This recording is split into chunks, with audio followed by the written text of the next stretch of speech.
Welcome to our deep dive on Facebook Live. So this is one of our first of a free series that we're doing on helping you better appreciate and gain strategies in helping teach students to go deep in their comprehension skills. We're going to be using a middle school book called Crispin by Abby. The full title is Crispin, the Cross of Lead. So I have a little bit of a glare here. I'm trying to get around that. You can see from the picture, and this is something that I would talk with kids about, that what do we already think about this book? Well, we know it's an award winner. It's a Newbery Award winner, so that's always good. And we also might discuss some of the other books that Avi has written and what they might recognize.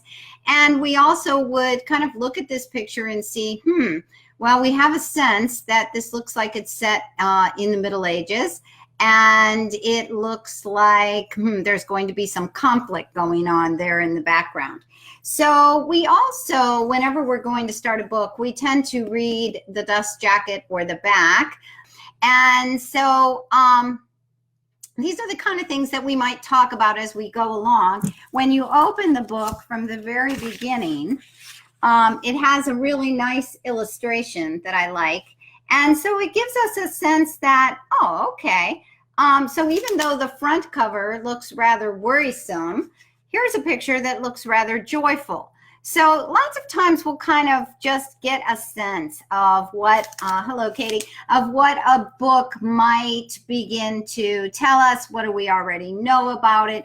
People refer to this as activating background knowledge. And I just really like to think of it as a way to get kids kind of, joining in, just recruiting them to this beginning of a story.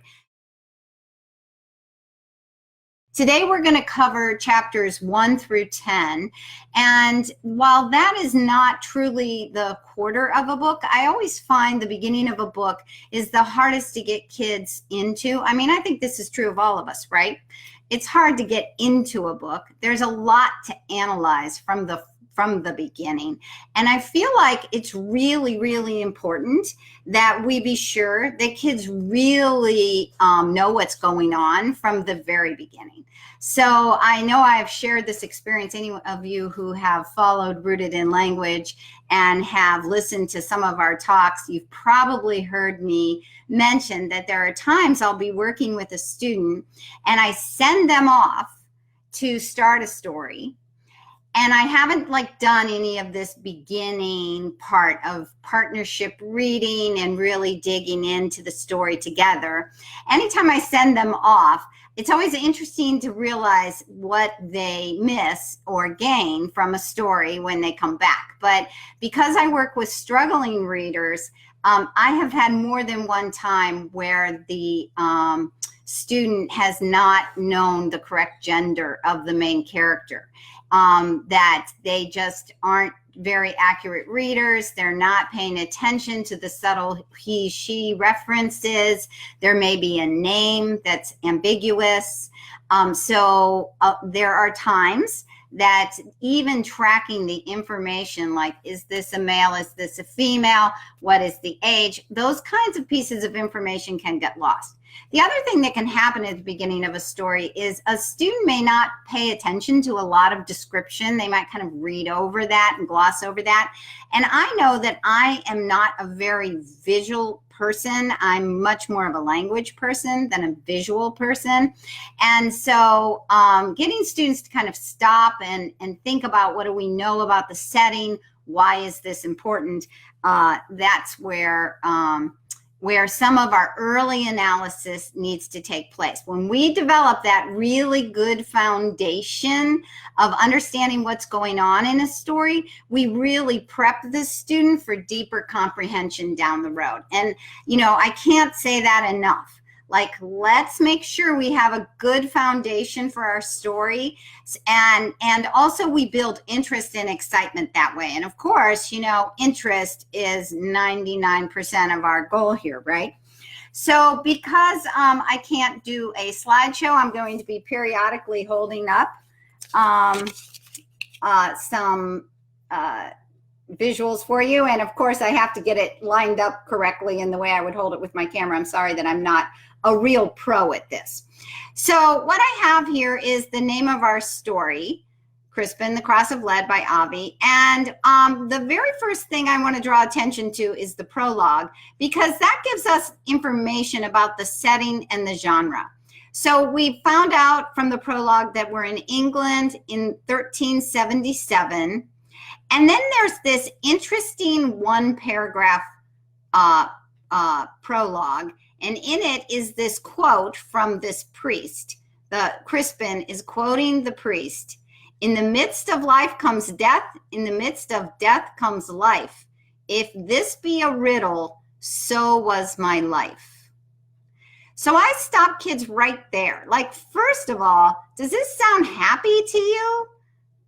In the midst of life comes death, and death comes life? No, it doesn't sound like we're going to start very happy.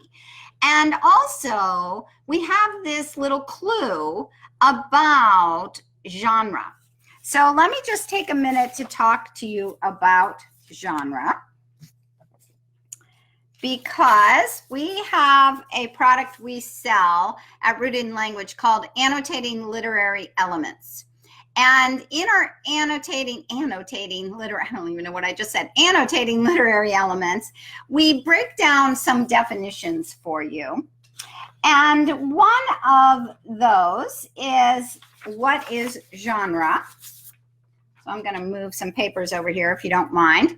So we talk about the importance of the introduction. Most of you know that one of the things we might talk about is the point of view of the story. And I'm realizing this is not very clear. But we also talk about genre in our annotating literary elements. And that is the kind of literature that we're dealing with. So one thing is I get kids to kind of make a notation, and we start by having them begin to write in their text. That's what annotation is. They're adding, and is part of the AD prefix, meaning to add, and you're adding notes and note, okay? So you are adding notes to the text. And I tell kids, that's what it means, add notes. And the notes, where do they come from? They come from inside our head. So one of the things we kind of know from the beginning is what I might annotate. You see over here on my Post-it, this is a mystery. This might be a mystery because we have the word riddle. So a riddle suggests that there are going to be questions, they're unanswered. So we might have a sense that this is going to be a mystery. And whenever the writer gives us hints about what's to come, we call that, and it's defined in our annotating literary elements, we call that foreshadowing. So I might have kids underline some words. We show it as a highlighting here, and I might have them put a Post-it on or note right on the text in the margin. What do I think this means? And that is the beginning. For those of you who've been doing annotation, and I know a lot of people have, we do that from the very beginning. A lot of times kids would know to annotate something like the date and place, but they might not know that they want to, they recognize that setting, but they might not know that they would want to annotate something like, if this be a riddle. So I just want to let you know that part of our role here is to model, to be partners. That's how kids learn. That's what we want to do. So we're going to move on to chapter 1. And chapter 1 is all about tone and mood. So let's go back to our definitions of tone and mood from our annotating literary elements. And I want you to realize that tone is something the writer brings. That's a writer's style. The writer uses word choice and grammatical structures and these various techniques to create a tone. The mood is the reader's response. So what I'm saying to kids is the writer is making certain choices here that we want to recognize. So let's highlight words that create an emotional response. So I'm going to read you a passage here. I have it written, and it's from chapter 1. It says, since our cottage was, and I find a typo on the second word. How do you like that? Since our cottage was at the village fringe, the priest and I bore her remains, his mother has died, along the narrow, rutted road that led to the cemetery. Okay, first I just want to stop. I forgot to give a disclaimer here.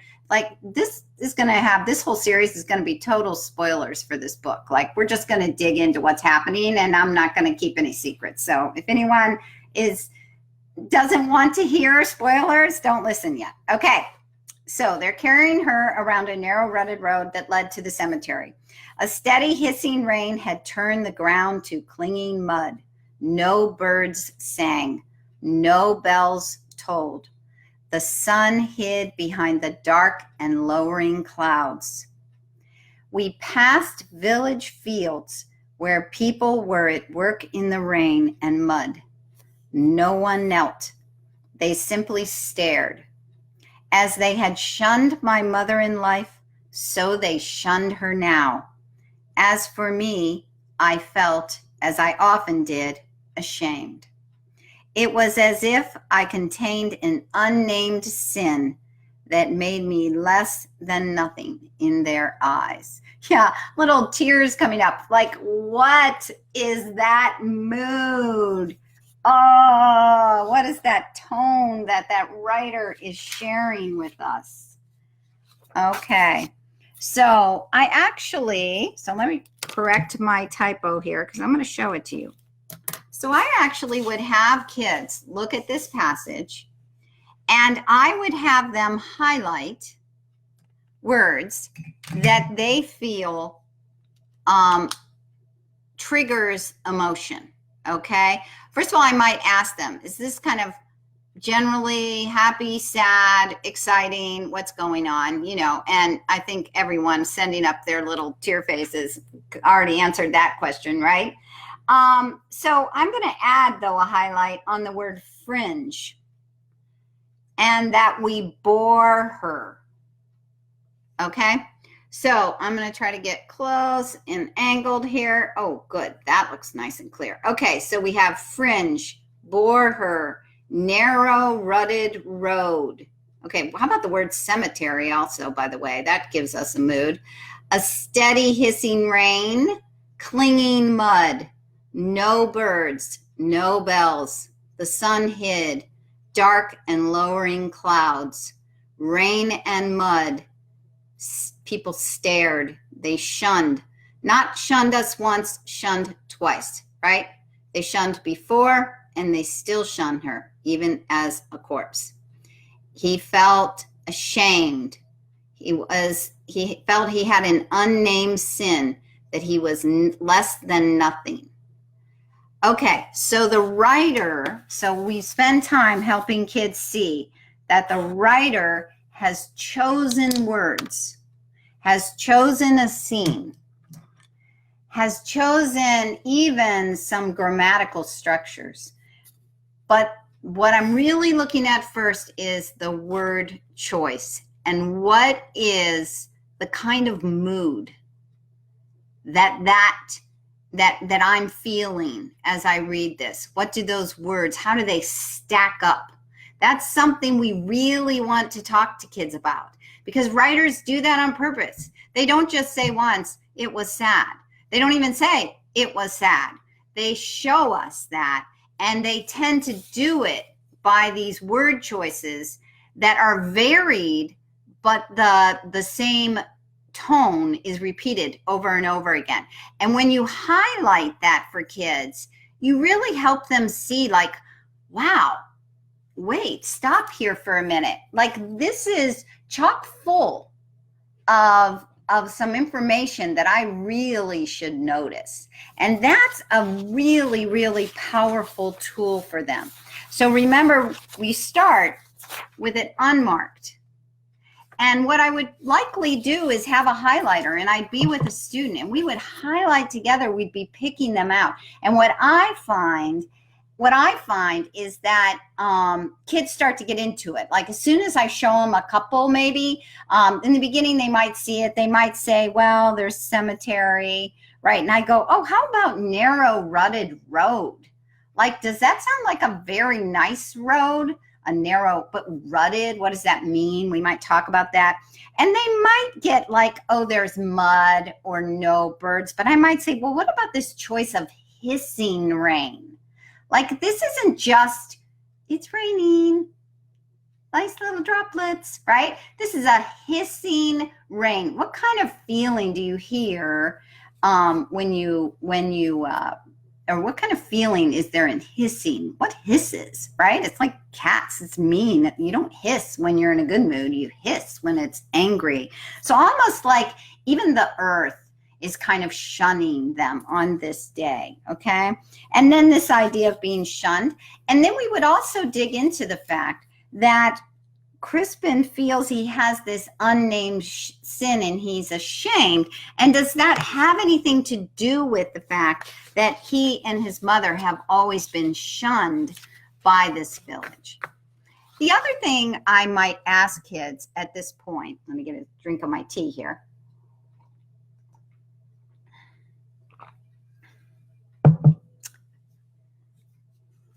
I might ask, what do you think of the priest? Would you feel like he's someone who shunned them also? And we might have a discussion about maybe that's an unknown.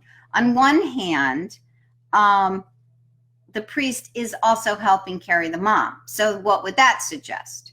On the other hand, you do expect a priest to accompany a body to the cemetery. So it could be he's just doing his job.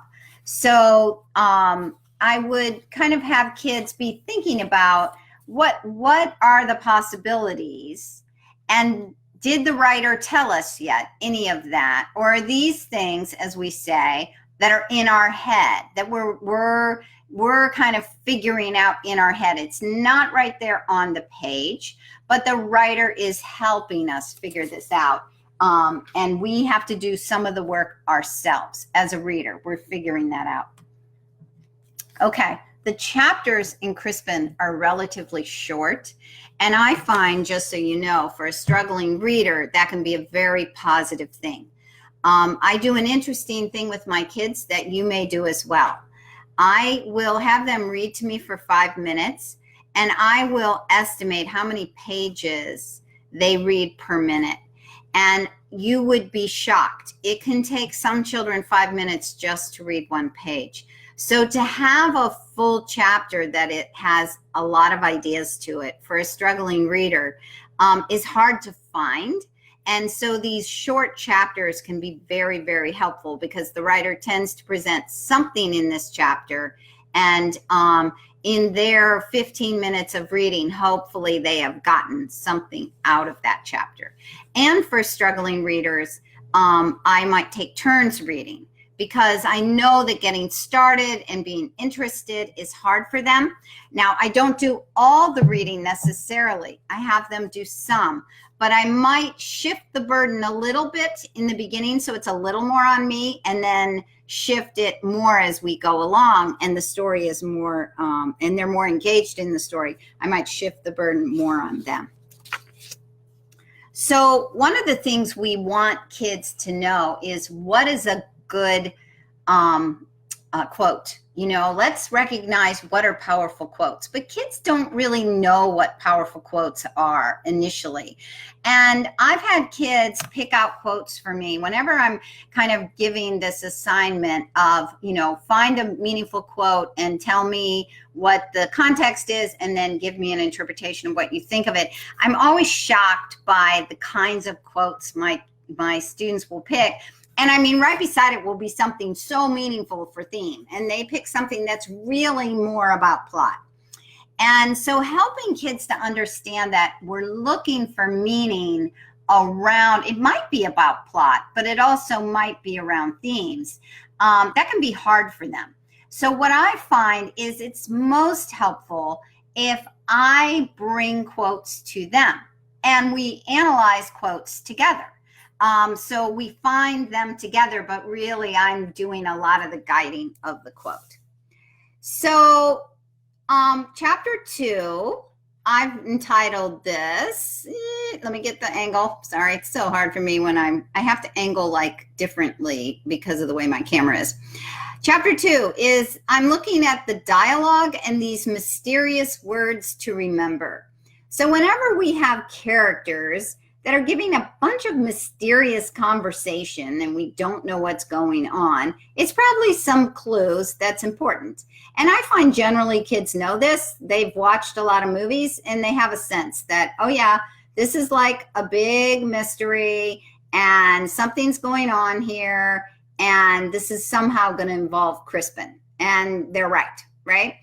The other thing I like to point out when we do dialogue is I want them to look at how indentation is used to cue them about who's talking.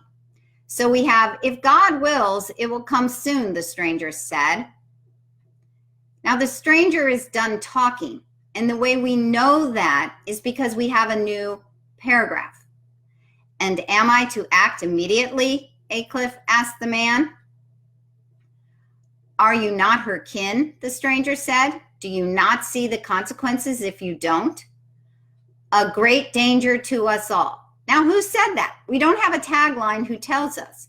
But if we've been following our indentation, we know that there is this man, Aycliffe, who we've met in the story, and he's talking to a stranger. And we know the stranger goes first, then Aycliffe, then the stranger talks again, and it's a new talker. There's only 2 people there. So that new talker who says a danger to us all is Aycliffe. This is the kind of thing a lot of students miss. We definitely want to tell them that and show them that and have them experience it and point it out again and again until they get really used to this.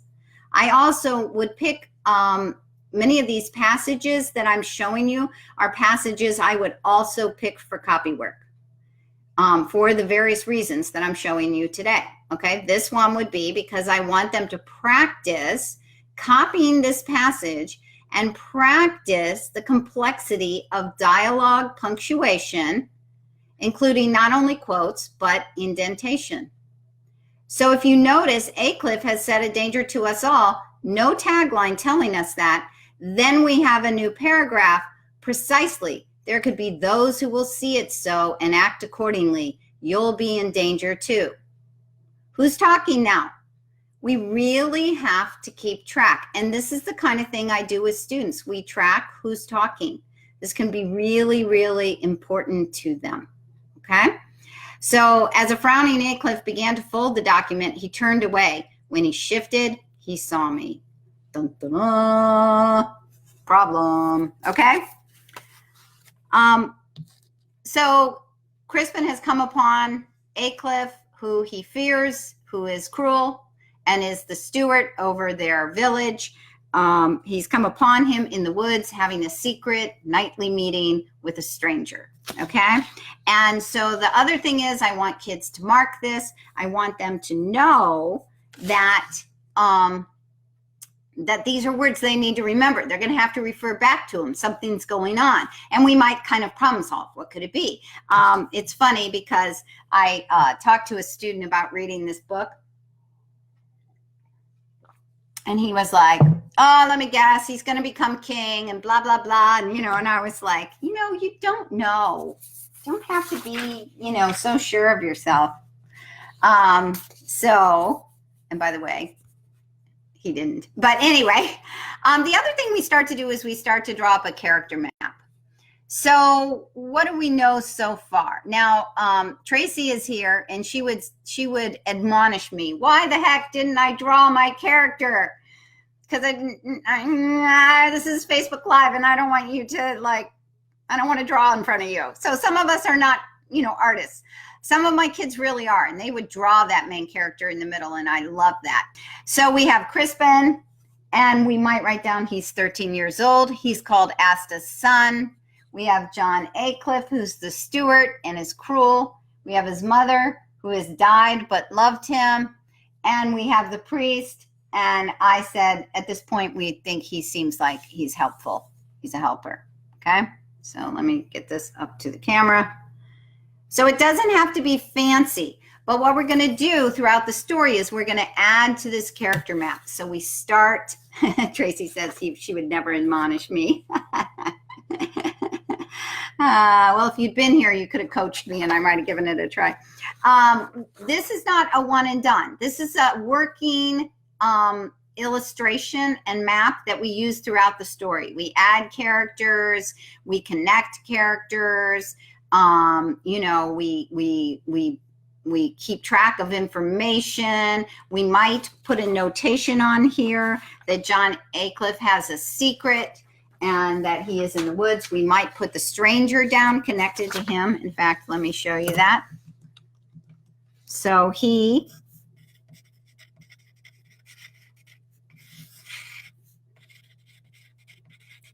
meets with a stranger and they have a secret. Okay? So we begin to connect these characters in different ways, and we mark what happens to them and so on, okay? And so having a character map gives you a little bit of writing. I want you to know a little bit of writing. They're also following the story in a different way. You're doing it in terms of character, okay? So now, chapter 3. Are we all good so far?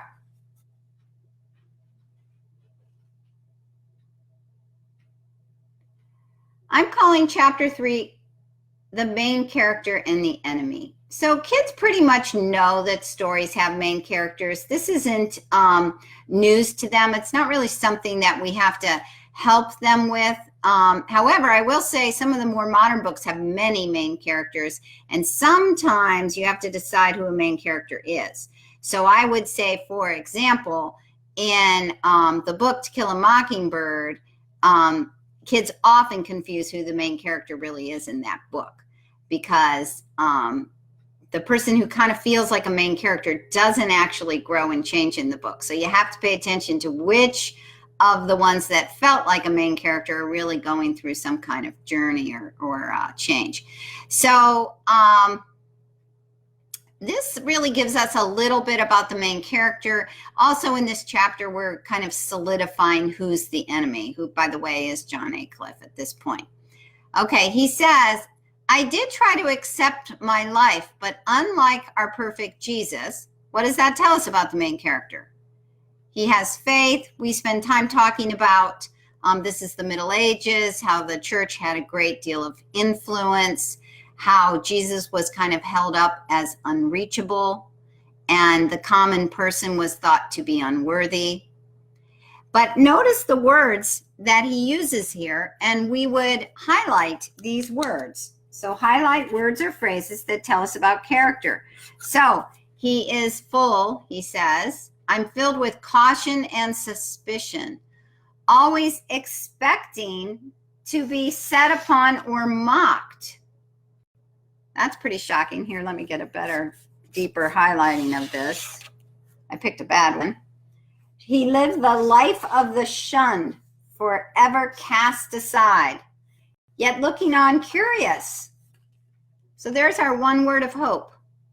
Okay, so we take a passage like this and we look at what does this tell us about the character? And if we were going to make a list on our character map, we would write the words cautious, suspicious, expecting to be hurt, expecting to be rejected. Rejected might be the word we come down to. Curious. So all's not lost in Crispin's character. He has this curiosity. And so that gives us a little bit of hope for the character as we set out. Okay, so we're on to chapter 4. We're going to 10. I'll go a little faster. Okay, so we now we're looking at what is Crispin's current life, which is going to become his former life. and what we call a spark event. Okay, so let me just take a moment here. This comes from our annotating literary elements. Okay, so first of all, most of you have seen this. This is a plot arc. This is our version from annotating literary elements, and we draw out some important aspects of this, which was a big influence from Claire Baker, who works in Rooted in Language. So we look at the spark event, which really sets off the conflict. And then when we analyze spark and the crisis moment when the climax is going to occur, when we analyze those three really well, it really helps kids get to the theme. So kids typically have learned about the plot arc. If they haven't, you want to teach it. This is an old-fashioned one. Plot arcs are really different in more modern stories. But a lot of the characters will follow this, but they might follow this in a different mix of time. They can time jump around. So you might have a story that starts at the moment of the climax and then goes back in time to somewhere here and then covers all this through flashbacks. So it doesn't matter, but even to understand that kind of arc of a story, you have to have a sense of what the typical story, what the typical framework might be. But again, we talk about spark event a little bit and how it leads to the conflict. And we have kids, notice in our annotating literary elements, we have a lot on Post-its because we use Post-its a lot to have kids not only plot this out, which you learn in annotating literary elements, but you also might use Post-its to help them draw attention to certain things in the book. A lot of times I have kids use Post-its upside down. So their sticky portion is down. And so they might write spark, event, and we would stick that in the book at the chapter where it happens or at the point where it's going on. So later they can find that in their book. So if I'm sticking in spark event, it'll stand up in the book. Okay. So those are things that we might do with our students. Okay. So I try to help kids pay attention to some of the details of description because it to us, it begins to come clear as a reader when we need to pay attention to the description. So one of the things that they tell us is that this is a little village called Stromford in England. Remember, it's 1377, and that there's a crossroads in the middle of this village, and there are roads, 4 roads that lead out from Stromford. In the center is a church, okay? And at the edge of the village, at each of those roads, north, south, east, and west, there are crosses that mark the end of the village and the beginning of beyond the village. We know that on the western road is the manor house, and we know that on the other side is the mill. And we know there's in the north that there's the village green. Those are little sheep. And then we know the little villagers and their little thatch hutches live around there, okay? And also, you might notice with my excellent drawing skills that my hutches are the same size as the sheep. So that might have been symbolic, unintentionally symbolic, because the sheep might have been considered worth more than a villager, but in this time, it really was actually because I don't draw very well. And I have to tell you, the advantage of not being very artistic is my students are never intimidated to draw with me because they love to make fun of what I draw. Like, what was that supposed to be? Those look like mushrooms, not thatched huts, right? So I have them draw a map. This quote would draw attention to setting. As for the 2 roads that passed through Stromford, all I knew was that they led to the rest of England. of which I had no knowledge. And beyond England, I supposed, came the remaining world. Great Christendom, our priest called it. But in all my life, I'd never gone past the boundary crosses which marked the limits of our village. So what does that tell us about our main character? We know, hi Chantel, nice you joined us. We know that our main character has led a very small life in this small village. We already know that the peasants are overtaxed and overworked. And we know that even among those downtrodden peasants, Crispin and his mom have been rejected. Okay. So chapter 5, conflict begins. Okay. So notice the last chapter, we had a spark event going on. Okay. And the spark event was that his home was destroyed. So he was hiding in the woods. He comes upon John Aycliffe, who's talking to a stranger. Mysterious words are exchanged. John Aycliffe sees him. He runs, he hides. And then when he's kind of creeping back to the village the next day and he's about to go to his home, he holds back because he sees men enter his home and they destroy his home. So we have a spark event. He now has no home, no mom, no home. And we know he has a big enemy. And we know his enemy has a secret. And Crispin has heard the secret, but it doesn't make any sense to him. And he doesn't even think, he's like been treated like a lowly peasant. People say stuff in front of him all the time. He's not even important. He's barely considered a person. So in his view, he thinks, what does it matter that, I think I just made him mad because I was there. He doesn't think anything important's going on yet. Okay. So as the conflict begins in chapter 5, we want to add more to our character map. Okay. We have Father Quinnell, who kind of represents for Crispin this idea of the church, his faith, hope, and trust. Okay. And this whole chapter is really Crispin praying for divine intervention. Now, on Friday at 3:00 Eastern Time, Claire is going to be talking about the hero's journey. And divine or magical intervention can often be a part, kind of a supernatural aspect, can be a part of a hero's journey.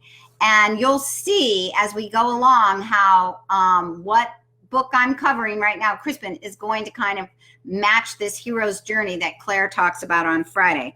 So he has put his trust in Father Quinnell, who represents the church and his faith, and he says this prayer, and he tells God, I need a helper. And in Crispin's view, the helper is going to be Father Quinnell. Okay? But will he? What do you think?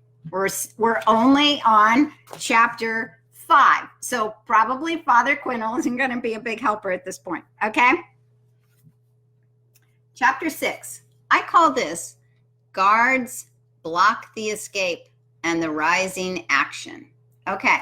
So what we try to do now is we try to, this whole thing is Crispin is kind of hovering. He knows that he can't go home. He understands that some things have happened with him. He doesn't know why, but it's clear now that he's in big trouble and he's kind of hovering around. And so we might try to come up with some words, and I help students generate a word list to describe his state of mind. And how much of this is part of his personality? Afraid of the unknown. Is that probably part of his personality? We might debate that. Timid. Is that part of his personality? Probably. Uncertain. Is that a part of his personality usually, or is that just now? Indecisive. Well, here's an interesting question. How many decisions has this kid ever been able to make in his life as a poor peasant kid who doesn't even have a name that he knows of? He's only called Asta's son. And he doesn't have a father, so he doesn't have a surname. He's hesitant to leave his old life. Was that how he always was? We don't know, but we certainly know he's like that now. And he's confused. And so we begin to kind of sort out like what parts are just now and what might be the real him, and how much do we even know of that anyway. Okay. So again, that chapter is only a couple pages long. Okay. Chapter 7, standing at the threshold of change and a call to action. So this is the beginning of what Claire is going to talk about on Friday. So we begin to map this out. What was his old life? We drew a map actually, and we can talk a little bit about what was his old life like. What was the spark event? Well, apparently he discovered that his home is gone and he can't go home and he doesn't know why. He's on the threshold of change. Well, obviously, because he's got to do something. Now he knows he needs to get the heck out of Dodge, but he doesn't want to. He's afraid. And he's been just hovering around, watching what's going on. Guards are blocking his path. And in this chapter, he overhears the guards talking. Okay? He overhears the guards talking, and he finds out that he has been proclaimed a wolf's head, which means there's a death notice out on him. Okay? And so the call to action is, now I don't have any choice. It doesn't matter if I'm afraid or not. I've got to get out of here. And so, the call to action isn't necessarily like, I'm going forth. It can be like, oh no, now I just have to do this. I have to walk this path, whether I wanted to or not. And that's the way it looks. Okay. And so just on our 8, we have the giver of knowledge. Okay. So he finds an ally who bestows some knowledge on him, and that's Father Quintal. He sneaks in to see Father Quintal at night, and he tells him these pieces of information. Lord Furnival is going to die, so there's going to be a change in power. Now, to the reader, we think, oh, change of power, and what are we instantly thinking? Crispin's going to become a great leader, right?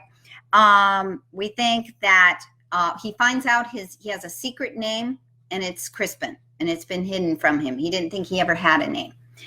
Father Quintal reveals that he knows who his father is, but he won't tell him.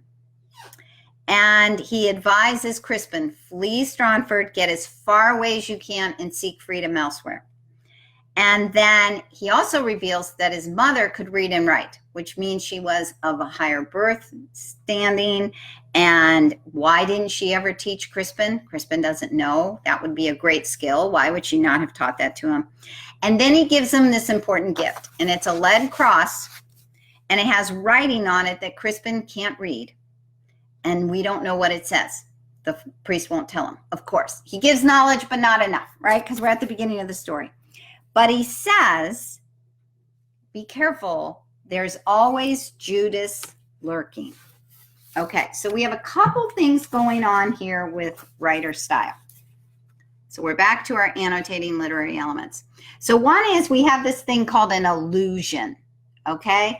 An allusion is a hint at or reference to another famous work.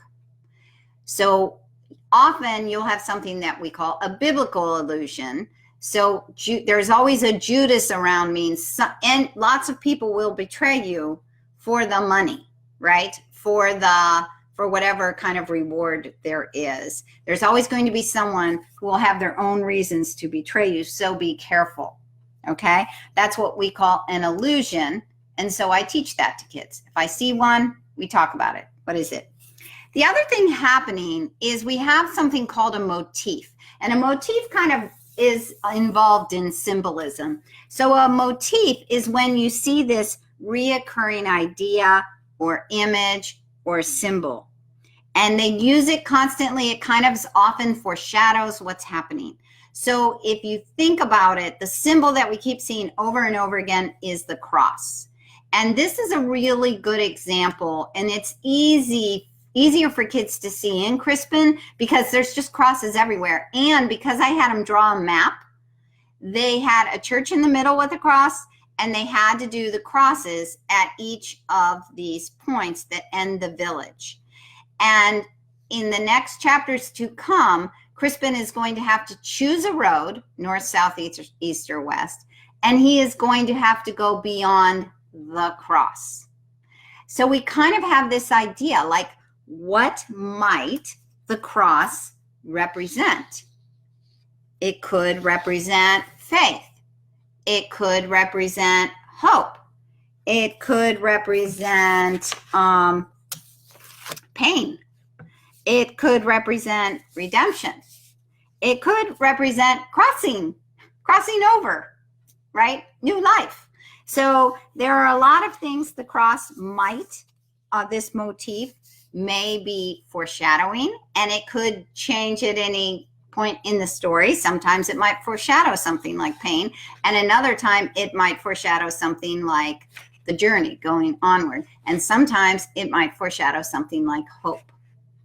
And so we might talk about what the different crosses that we've seen so far might symbolize, and what might the cross that he's been given with this mysterious writing that he can't read, what might that be? And that's our conversation. So I'm going to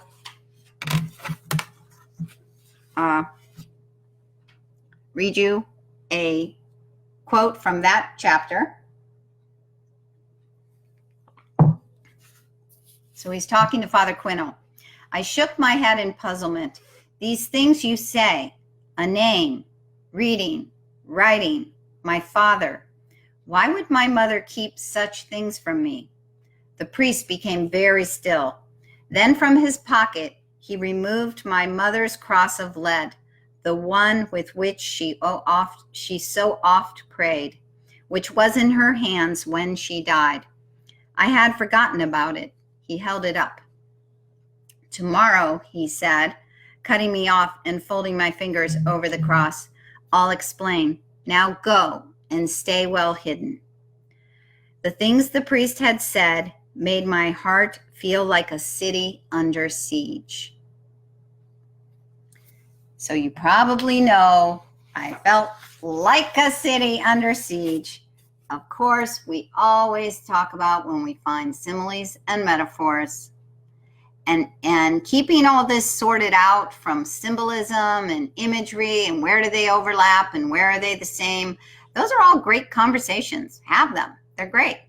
I don't actually, believe in kind of like quizzing on that. Well, is that a motif or is that a, symbol, blah, blah, blah, and what's the difference? I like actually talking about the overlap.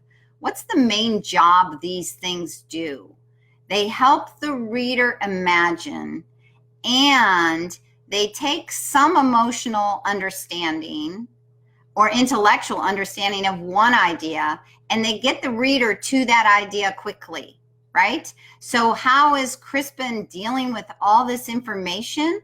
It's like a city under siege. He just feels like it's all coming at him. He hardly knows how to respond. So giving that simile quickly took me, the reader, to understand how he felt. That was its role. And what these various things do for the reader, to me, is even more important than what they're called. I mean, I always am trying to help kids remember what they're called. Don't get me wrong. But what they do is what really matters to us, because that's where comprehension is, right? Meaning happens in the middle. It's one of my favorite lines that I heard at a talk, and it kind of didn't quite say it that way, but that's the way we say it. The meaning happens in the middle. It's in the middle of all this conversation and debate and what's going on here and all these things we've done today. That's where the meaning is. It's in the middle of all this. And by the way, the other thing I want to show you, I forgot that I actually had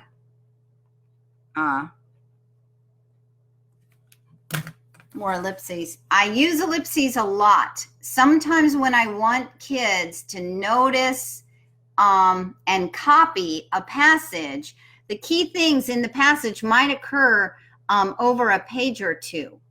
So I don't want to make them copy all that, but I want them to copy these key parts of the passage. So I use an ellipsis and I kind of break it into its most salient parts. And that's what we do our copy work with. So finally today, you must be glad to know we're coming to an end. Well, no, we're actually finishing the beginning, I should say. Chapters 9 and 10, friend or foe at the threshold. So those of you who know Hero's Journey, you might have a sense of whether this will be a friend or foe since he's at the threshold, but maybe not, okay? Claire can give us some insights into that on Friday. Crispin, on our Facebook Live on Friday, we're going to have the Facebook Live called Responding. Is it Responding to Our World? Sometimes I forget what our titles are. And it's about the hero's journey. And the reason she's talking about this is because not only is the hero's journey a big part of storytelling, but also we're all kind of on it right now. Our kids are on it. So talking about hero's journey could be a really cool way to be responding to our world right now.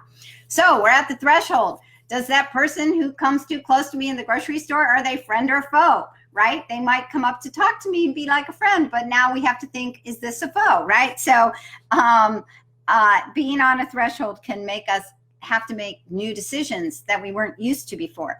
And that's what's happening to Crispin right now in the story. Suddenly, he has to make his own decisions. His whole life, he's only been told what to do. He didn't even get to make a decision. He doesn't get to choose what to eat. He only can eat what they have, right? And half the time he can't even, have what he wants. He doesn't get to choose how to spend money. There is no money. He doesn't get to choose what to wear. He only has what he has, right? So he has no choices in life. And all of a sudden, he has this person who comes, a boy who comes to him, Sertic, and he says, Father Quinno can't meet you, and he sent me instead. And he told me to tell you to go this way. And Crispin has to decide, should I trust him or not? And what is the reader thinking? And so that's what's going on. And he has this crossroads decision. And literally for him, it is, do I go north, south, east, or west? Okay. That's his crossroads decision. And there's that cross again, right? And so he decides, instead of going the way Father Quinno had told him to go last night, he's going to believe this new messenger who says, go another way. And he goes another way, and we end chapter 10, and it's a trap, and he's about to be captured. Okay? I am talking about the book Crispin by Avi. It is a really interesting story for middle schoolers. I would say pretty much, depending on your child's reading level, 5th through 8th grade, maybe. I am really enjoying the book. Well, I've read it twice now, so I enjoyed the book. I will be interested to talk to everybody about what they think about the end, but that's okay. That always makes great discussion, I think, for our students. Just so you know, there's some materials I'm going to be using today. So one I talked about last week, we have a product called at rootedinlanguage.com in our shop. We have a product called Annotating Literary Elements. And I will be referencing this today. And that is something that I just want you to know about, rootedinlanguage.com. And it's our product called Annotating Literary Elements. Also, I mentioned that last week, Claire was doing a Facebook Live, and she has made available to you a free download called The Hero's Journey. It's really awesome, and please take advantage of it. I will be referencing this as well. That is free to you at rootedinlanguage.com. And I'm also going to be looking at passages as I did last week. And this time, let's see if I can get out of the glare a little bit here because I have this in a page protector. Our grammar program, I'm going to be referencing information that really is in our grammars 1, 2, and 3, but you do have to go up to level 3 for what I will be referencing today. So I want to let you know that. Lastly, I have a good friend, young woman who is a junior, I believe, and her name is Sarah Smith. She's a talented artist. And I asked her if she would make me some pictures of our hero's journey and kind of what typically happens in a hero's journey and what we are going to talk about. I think pictures go a long way. So she sent them to me today. She's so awesome. She does all this in the 11th hour. And I'm so impressed with her work. So I had asked her when I tried to, I'm not an artist, so I tried to go on and look at some clip art that maybe I could share for Hero's Journey. And I was bothered by the fact that every hero was a male. So even though I realized Crispin is a male, I asked her if she would make sure we had representations of both genders. And so you will see we have a male and female in her pictures. So the first key player in any hero's journey is our hero. And I just want you all to appreciate this artwork by Sarah Smith. Fantastic. So this is our representation of a hero. The hero typically comes upon something that creates conflict. And many writers of the hero's journey refer to this kind of euphemistically as the dragon. So it could in fact be a dragon, like in St. George and the Dragon, or it could be, let's get a close-up of that dragon. Awesome. It could be whatever is this particular hero's dragon. Can be a person, okay? Usually in the midst of the conflict arising through that dragon, the hero will get some kind of sword. Maybe the sword should go this way. Swords go up like Excalibur, right? The hero gets some kind of sword, and this can be a gift, a supernatural power. It could be wisdom. It could be a map. It could be a lot of different things. But yeah, don't you love that? Very good artwork here. And fortunately for our hero, usually they have helpers along the way. Claire called them the helper / mentor in her hero's journey talk. And people kind of have, again, given the metaphor that it's like a wizard. So sometimes this person is particularly supernatural, like a wizard might be. And sometimes, as we see, like in Lord of the Rings, Gandalf, right?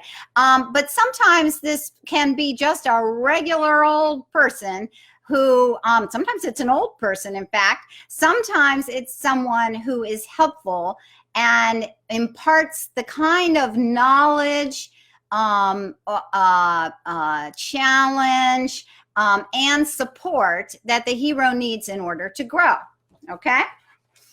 And usually, sometime within this stage of our story, our hero will begin to realize that they have a treasure they seek, something that they seek. And what that treasure is can be all kinds of things. It could be an actual treasure, like in The Hobbit, in a way. They were going for that treasure. They wanted all their goods back from the actual dragon who stood in their way and the actual wizard who helped, right?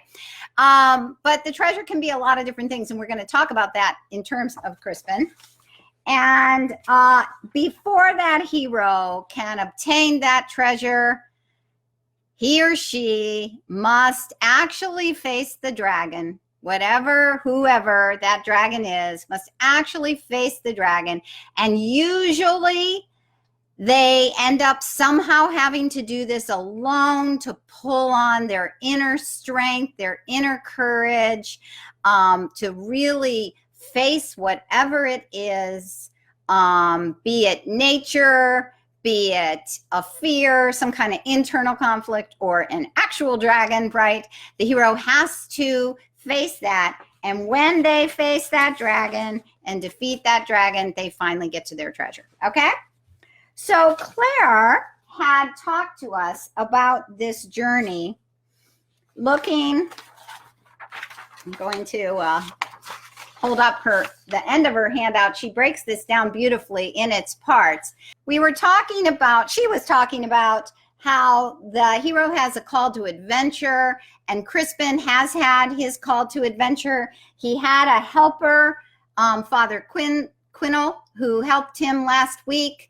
And he did get his tool or sword, which was the cross of lead, and he had guards at the threshold that were stopping him from being able to leave his home, his known world, and venture into the unknown world. And in terms of this circular hero's journey that is in our download, we're going to be talking about this part right here. We're not in the pit yet. The pit is going to be week 3, okay? But we are going to be meeting some important people along the way.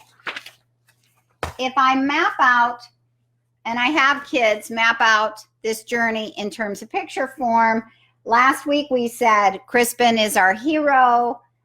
John Aycliffe is his dragon. For some reason, he's claimed him a wolf head, and he has basically a bounty out on his head for everyone to get him.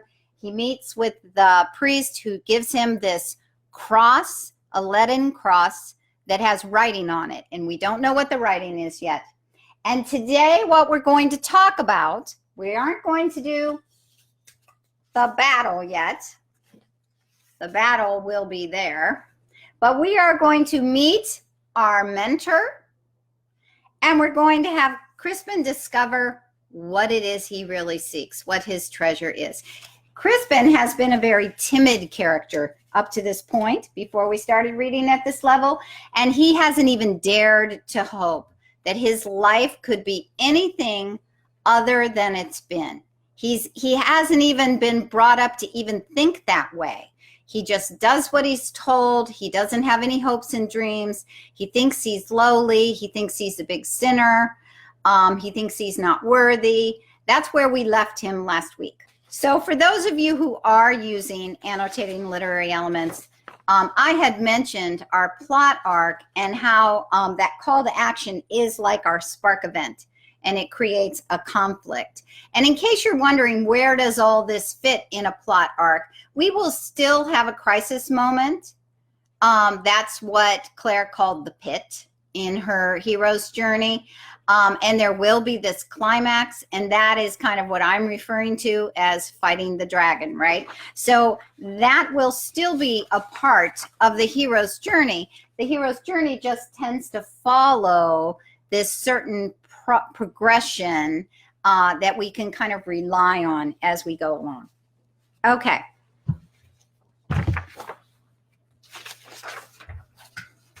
So, what do I do with kids with writing? So part of what I'm trying to do is show you kind of the whole gamut of how we improve students' ability to be close readers, how we encourage them to annotate, and no good literature program is a good literature program unless it includes writing as well. So what I did here is I set up a chart, and charts are really great for kids for a lot of reasons. For one thing, it helps them distinguish the difference between just saying what's in text and also analyzing, giving opinions about that. And so I try to tell kids that what's written here can't just be repeated here. You have to put it in your own words and what you're thinking about it. Also, something that a chart does for us is it helps kids organize their thoughts in terms of comprehension. It helps them follow the story. And the other thing that a chart can do is and we talk about this all the time at Rooted in Language, is it lets kids engage in bits and pieces of writing.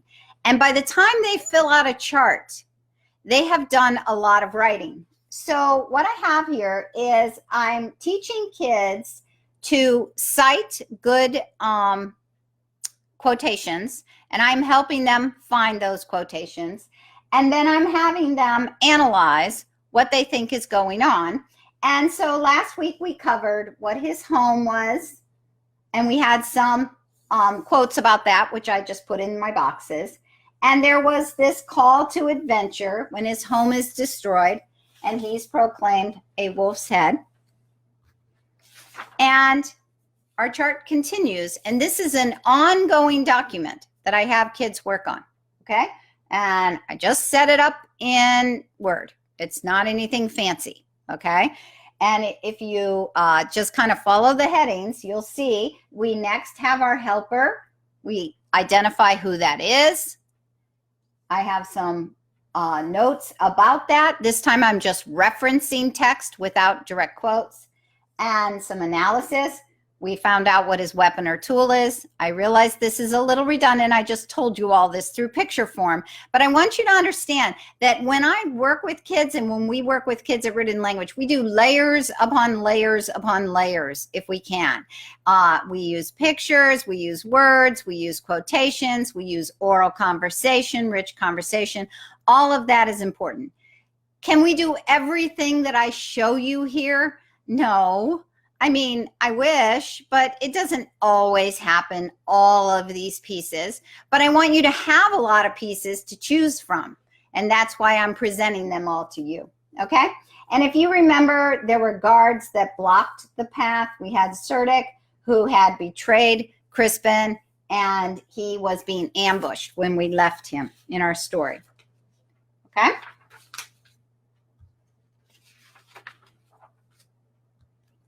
So we are going to be going on today to talk about him crossing the threshold, his supernatural help, how he meets a mentor who teaches him new skills, he discovers what his treasure is, and he faces his first set of challenges.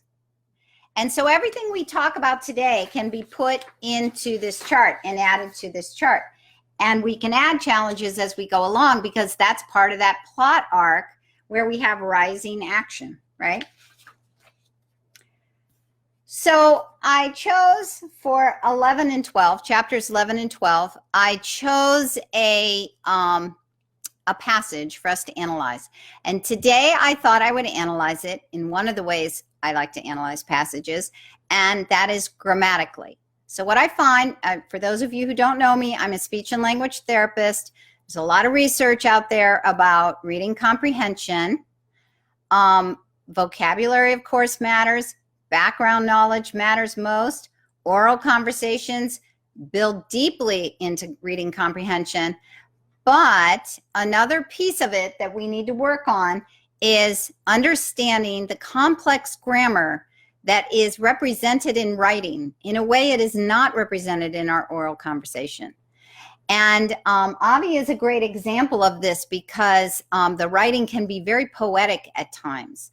The writing style can be rather formal and as I said, just is really focused on this poetic side of writing. And so he I don't even know if Avi is a male or female. Isn't that terrible? I meant to look that up today. If you know, tell me. Anyway, Avi really is a good writer and uses a lot of interesting grammatical structures. So as I lay there, I remembered Goodwin Peregrine's pouch that hung about my neck. With a spurt of hope, I sat up and emptied the contents into my hand.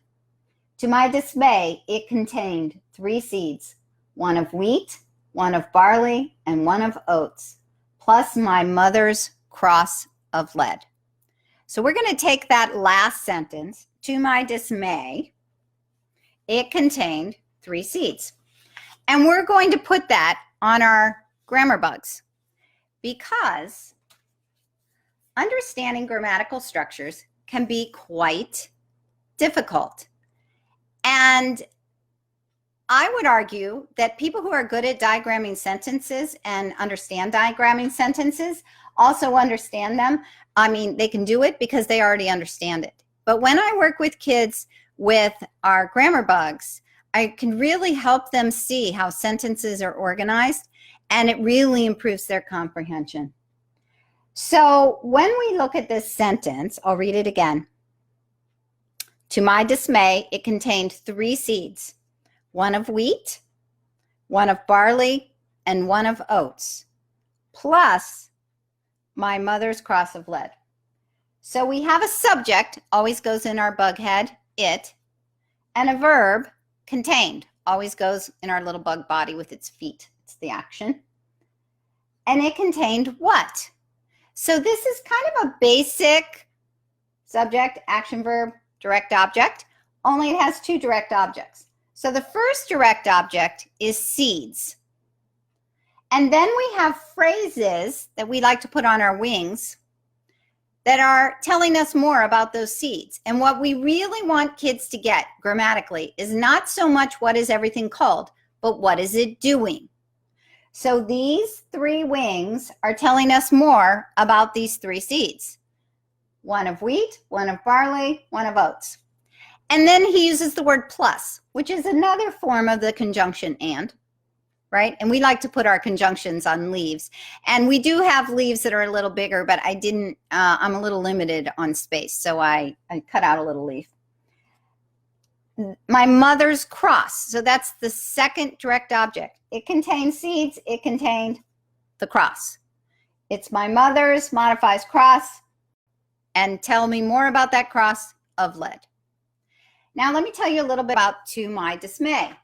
It is a phrase. It also goes, it would also go on a wing, but we like to put these introductory phrases off of the subject because they can confuse kids. Sometimes kids will think those are verbs. Sometimes they ignore them. Sometimes they think it's a subject, right? So these can be confusing. And in this particular case, now I was advised by my grammarian on our team, Tracy Molitor's, on this because I never get in front of anyone to talk about grammar that I don't make sure I'm on the right track. So the question is, what is this modifying exactly? And she was telling me that there's kind of this reference to this type of modifier that's kind of an absolute construction. It's typically at the opening of a sentence, and it typically is somewhat modifying the whole thought, right? It's not just it, the pouch, it's modifying. It's not just contained, it's modifying. It's not just seeds and cross. It's kind of the whole idea that all that was in there was much to my dismay. He's hungry. He wants food. That's what he was really hoping for. And just so you know, metaphorically, this is what happens next. He says, sorely disappointed. There's another one of those absolute constructions that's now modifying the rest of the sentence. I tossed the seeds away, but decided to keep the cross in the pouch as the solitary connection to my past. Now, this is where I tell kids, if you see something that looks like a symbol, then we need to talk about what it's symbolizing. He sees a pouch and it has 3 seeds. That's weird. Why would we care about 3 seeds? And why would we care that he throws them away? Okay? So what I say here is we want to notice and interpret symbolism. Now, will kids pick all this up on their own? Some will, but some won't. We need to tell them this is a symbol. Let's dive in and see if we can figure out what it's a symbol for. So we think about, well, what does he say here? He said he kept one thing as a connection to his past, the cross. He throws out the seeds. What are seeds for? Who needs a seed? A farmer, a peasant. So what is Crispin starting to do here in this change, in this character? He's kind of shedding his old life as a peasant. He doesn't know what's ahead of him. He doesn't know what he's going to become. He dare not even think about what he might become, right? But there's a symbol here, and he sees, those are no good to me. What am I going to do with these? I don't have land. I don't have a home. There's nothing I can do with this. And so he sheds those seeds, but he keeps his cross because it's a connection to his past. It's still part of who he is, but he's moving on. And that's really cool. And then we get to chapters 13 through 15, which I have entitled Supernatural Help. So sometimes in a hero's journey, there is some form of supernatural help. In Crispin's case, it's the way he prays. We have this quote. Okay, so Crispin is getting supernatural help. It says, "Perhaps this was where God had led me, where I would gain my liberties, where people would treat me kindly, and where there would be food for me." So Crispin has come upon a village. He's still at a distance, and he is hopeful. And then he says, "Yet as I drew close, I began to sense something greatly amiss." Now notice the formality of our writer's language here. He writes, "There was no smoke rising, no people, sheep, or cows. No living thing appeared, not so much as a single cock, goose, dog, or pig. Nor were there smells, no dung, no manure. The fields I passed had long been unplowed." So for those of you who know the story, Crispin has come upon a village that has been abandoned due to the plague. So not a great topic for right now, but I didn't think that when I picked it, that he would have a scene like this. But anyway, we are nowhere near in that boat. What's interesting is this sentence.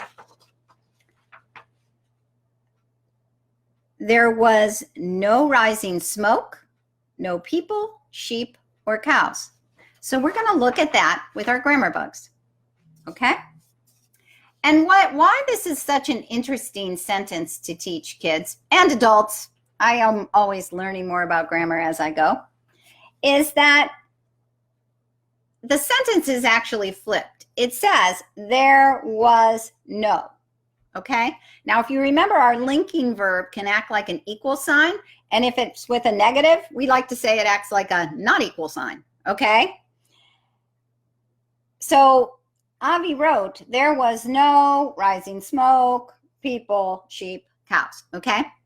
And if we put that in its typical construction, it is rising smoke, people, sheep, cows were not there. Okay? And we talk about the locative complements in Bugs 3, Big Bug Grammar 3, that this tells us place. This is connecting these to place. Okay? And so whenever we kind of have this general, there it is, right? We are always giving a sense of location, even in that kind of placeholder. All right? It's kind of in the to be, being form of existence. It exists there. Okay? And so that's a really great sentence to work with kids. And in fact, the whole rest of that quote goes on with more of those kinds of constructions.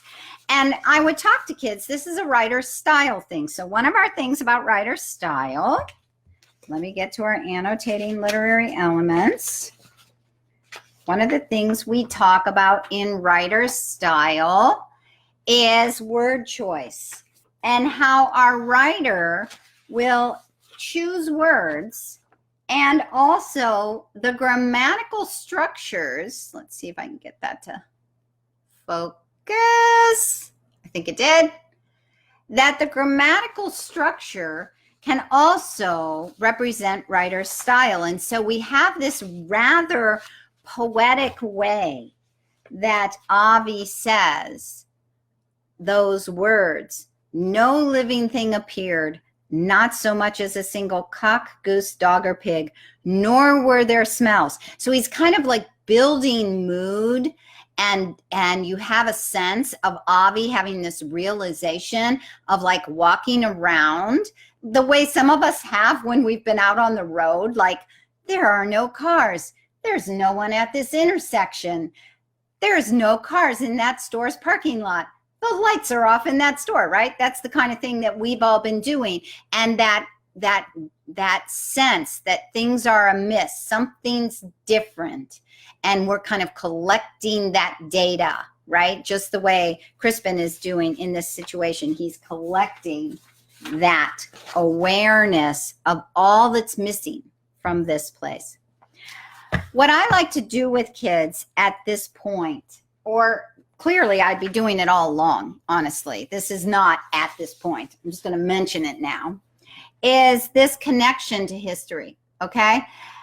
We would want to be investigating, using nonfiction sources. We would want to be investigating history in the 1300s, possibly in England. We would want to be investigating the Middle Ages and, calling them medieval times. And we would do a word study on the word medieval, by the way. And we would want to investigate what's a serf, a peasant, a lord, a master, what's serfdom, what's feudalism, what's fealty, what are all these things? Because we're going to have a lot about who's lord, who's master, being a peasant and all of that. We would have wanted to talk about the plague. Certainly was a huge part of that time in history. And we would be talking about villages and houses and roads and the role of the church, because the church is always acknowledged in stories that are set in this time period, because the church was kind of the biggest governing, consistent body in the average person's life, okay? So then Crispin meets his mentor. Okay, so this is kind of interesting. So this is chapter 16 through 22, and I would get out your pencils for this. So we do an activity we call reading with a pencil. I sit beside kids, and I have a pencil, and they have a pencil, and I might read one side of the page, and they read the other side of the page, and I annotate my side, and I encourage them to annotate theirs. Together, we are always discussing what should we annotate, okay?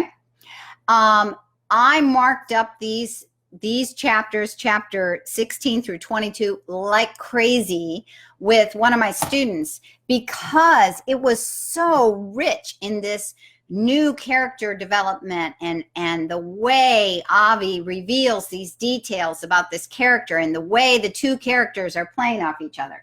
So remember, we're at this stage in our journey. Crispin has now he's meeting his mentor, and the mentor's name is Bear. And we have a quote when he's in this deserted village, and he sees an abandoned church, and he's looking around, he's trying to find food, and he hears singing. And ever hopeful, Crispin thinks he should be wary. I mean, he's in danger, but he's starving and he's a kid, right? So he is ever hopeful, and he comes forward to peek in through the, a big open space, because it's a church that's falling apart. And he looks in, and this is what he says. At first, all I saw was rubble and rot. Then, partway hidden in the shadows, I saw a man who was anything but a skeleton. On the contrary, he was a mountain of flesh, a great barrel of a fellow, whose arms and legs were as thick as tree limbs, and with a tub-like belly before all. As for his face, most striking was a bushy beard of such ruddy red, it seemed as if the lower part of his face was aflame. He also had a large, red, and fleshy nose and hairy eyebrows of the same hue, as well as a cherry-lipped big mouth, even for such a face as his. So the mouth is even big on this big head, okay? So just so you know, we would start out with this unmarked, okay? This passage. I would do this for copy work. We have kids copy passages. They work on saying their sounds as they write. They work on holding parts of sentences in their head so they're not constantly looking back and forth at text. We have a whole conversation about all that.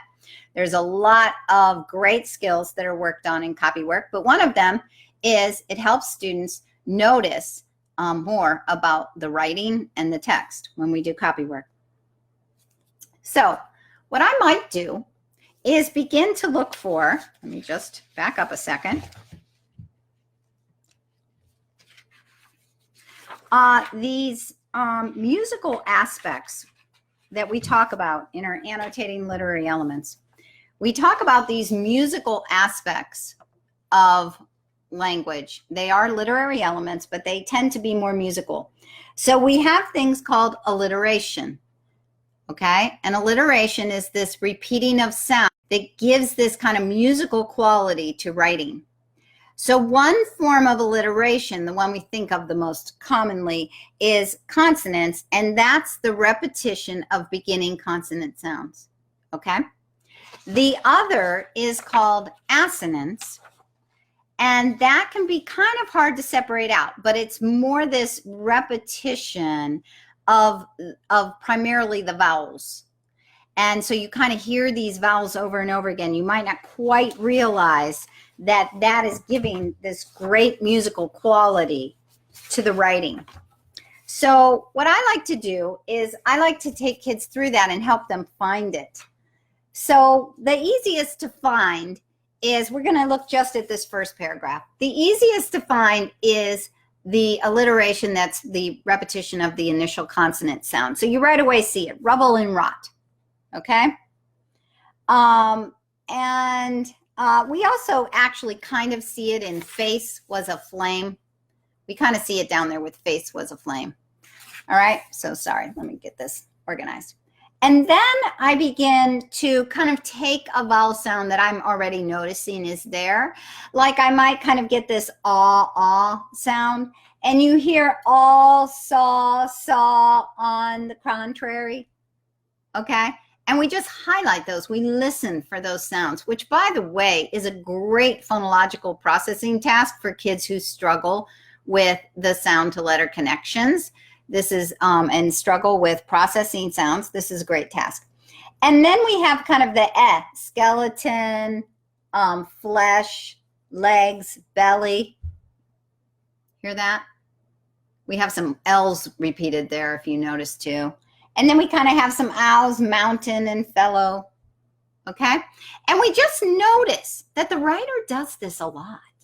And you know, did he set out to do it? I don't know. Sometimes when I write, I just kind of get into my mood, and I can be using assonance and not even realize it, because I think we all have kind of music within us, and we bring these musical qualities to writing. Okay? The other thing we like to talk about is, so then I have this, I'm sorry. I forgot what I was doing here. So these repetitions of the consonant sounds, I was picking out within the text. So we have face, most striking, bushy beard, ruddy red. We already did this one. Face was a flame. And then we have large red. Here are all the R's. And hairy, large red, hairy. Okay? And then you have your H's. Hairy eyebrows. Well, you get some R's in there. H's and R's. Hairy eyebrows of the same hue. Hairy hue. Right? And then here we have some S's again. Such a face as his. The S is Z's a little bit. It's very, very fricative. Such a face as his. Okay? And so not only is there word choice going on and grammatical structure, but we help kids see, hey, wow, there's like a lot of music in writing. This really is cool. What's going on here? And the next thing we can talk about with this is the imagery. So we have this also, this discussion of imagery in annotating literary elements. And we talk about how imagery can be about smell or taste or sight or sound or movement or touch. So I would want my students to notice. And by the way, we keep language arts binders and we flip around in those binders. If I can get kids to put it in their binders, I often try to send it home, put this in your binder, and it never makes it there. But we also have a lot of color metaphors going on here.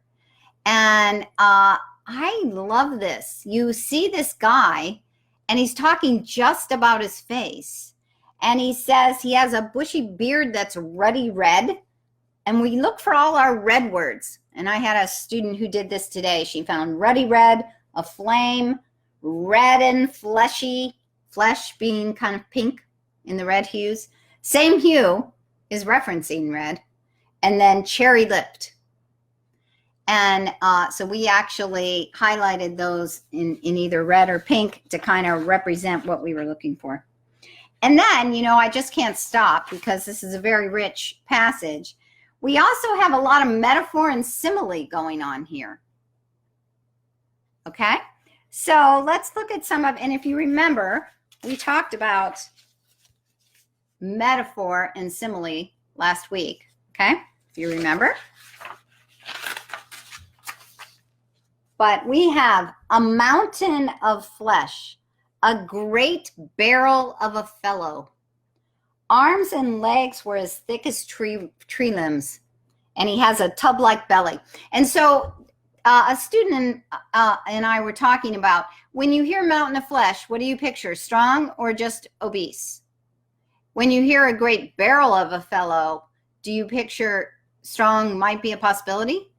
When you see arms and legs like thick like tree limbs, are you getting a sense of strength just inherent in the word choice?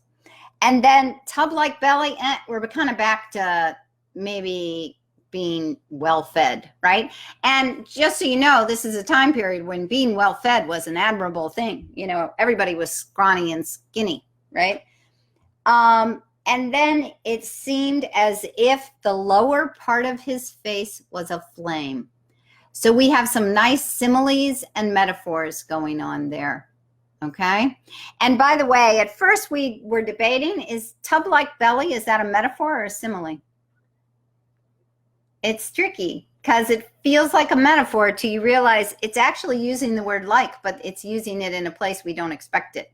So that was a really nice conversation. And honestly, I don't really care what the answer is. I just always feel like those kinds of debates, honestly, are the most helpful part. So a character study on bear, okay? What I did here is I just start annotating like crazy. I have kids start underlining in all these chapters as we go. Anything that's imagery, anything that's alliteration, anything that's a metaphor, anything that's interesting vocabulary, any inconsistencies in the character. Wait a minute, he was laughing and now he's mad. That's inconsistent. What's going on? How did he go from laughing to mad? You know, and any hints about this character's belief system or his motivations, humor. Does he use humor? Bear uses a lot of humor. Is he sarcastic? Yes, he is. Okay. And I'll prompt them on all this. Are they going to find it all on their own? Of course not. That's why we're doing it with them, right? Okay. I'm just going to read off a bunch of these that are just dotted throughout these chapters. Okay. His clothing was ragged, torn, and patched. Hairy, dirty skin. He was singing raucously. I hope I said that right. Massive hands, big fingers, booming laugh. Old pig's eyes, I thought, shrewd and wily, scrutinizing me with a sly smile, as a sly smile played at his lips. Hunger never pleases me, he roared. And as a note, he complains of the king and his lords living off the hungers of others. So that's not really one thing to underline because it's kind of a few paragraphs of conversation. but it does show us something about his belief system, right? He wished me to reply, showing disappointment when I didn't. I hate all tyranny, he says. A priest, he says mockingly. And he asks Crispin, and you failed to note that anyone who catches you may haul you back? And then he captures Crispin. Oh my, okay, is this a good guy or a bad guy? He just captured him. But he also, right before, just said, did you not notice that you're in danger talking to anyone out here? Anyone could take you back? Okay. And then it says, towering above me, hat bells tinkling, with mocking laughter, bushy red beard like flames from hell. He seemed to me a true demon. So we know what Crispin thinks of this guy who's just captured him, right? Then Bear complains in dialogue of a man who is hanged for stealing food for his child. So the reader is supposed to be realizing something that Crispin does not. Crispin thinks this guy has just grabbed onto me. He's making me stay with him. He's big. He's scary looking. He's kind of weird. You know, he laughs and like no one laughs in Crispin's life, right? And he's got a big booming voice, but the reader is getting these hints about Bear's character. He doesn't like tyranny. You can tell he sometimes feels the church abuses their power. He is upset that a man is hung because he's trying to feed his family. So we're getting hints that his character is good, but it's confusing because he's captured Crispin. And then he makes Crispin swear an oath to serve him. That he will be his new master, that Bear will be Crispin's new master. And then right after that, he put his dagger aside and tossed me a piece of bread. Why would he do this? This is why it's important to know kind of the government and rules around society at that time. Like, could a kid just be a kid out there on their own? Could they today? Wouldn't they need to have a guardian? Would we let kids just be wandering on their own without any protection or support? Is that a good idea? And then Bear says, oh boy, what does it matter? Bear said, speaking in a far softer voice than before. You didn't truly expect to live without a master, did you? Crispin says, his question was so unusual. So it's giving us an idea of how Crispin's responding. This guy, he thinks he's weird, he's unusual. You shouldn't be so resentful, he said. When you've lived as much as I, you'll learn to neither trust nor love any mortal. Then the only one who can betray you is yourself. Here's another one we underlined. Do you ever smile, boy? He demanded. If you can't laugh and smile, life is worthless. Do you hear me? He yelled. It's nothing. And we talked about irony there. Like, that's ironic. He's saying, hey, you got to smile. You got to laugh. Do you hear me? You need to smile, right? So that's just funny, right? I wander from town to town through the kingdom, Bear says, not as a beggar, mind you, but as a man of skills. Skills, boy, which enable me to gather enough farthings and pennies to live and keep this belly full. Well, that's admirable. He cocked his head to one side. Do you have any thoughts about anything? Bear asked Crispin. Then he teaches him to play an instrument. He wants him to learn to play an instrument, and he says, music is the tongue of souls. Interesting line and a metaphor, okay? And then he tells Crispin, he starts being philosophical. The only difference between a dead fool and a live one is the dead one has a deeper grave. I love that. That's something worth writing on, huh? And then he says, let's go back to this supernatural appeal that Crispin has. He prays to God, please lead me where I need to go. He goes right to this village that's abandoned, and he meets Bear. And then Bear says, ah, noble Crispin, he went on, our blessed Lord in his wisdom must have sent you to me for instruction. There's a hint. We have our mentor, folks. Our task is to stay alive and measure this great kingdom with our feet, our eyes, and our ears. They are on a journey, and he is not alone anymore. Crispin is now on a journey with Bear, who has said he's his master. And later, Crispin calls him. This is all in these chapters. This whole relationship is developing. It's really, really nice. And then later, he says to Crispin, he says, and don't call me sir, he snarled. It's servile. But you're my master, Crispin answers. Bear's answer was a growl. So does he really want to be a master? Okay. He tells him that he was at the Abbey for a number of years. He learned a lot of things, and he learned how to read Latin, French, and English. In 7 years, he learned to read Latin, French, and English. I thought that was pretty good. I should be so smart as Bear. Okay. And then he tries to teach Crispin, let me see how skilled you are.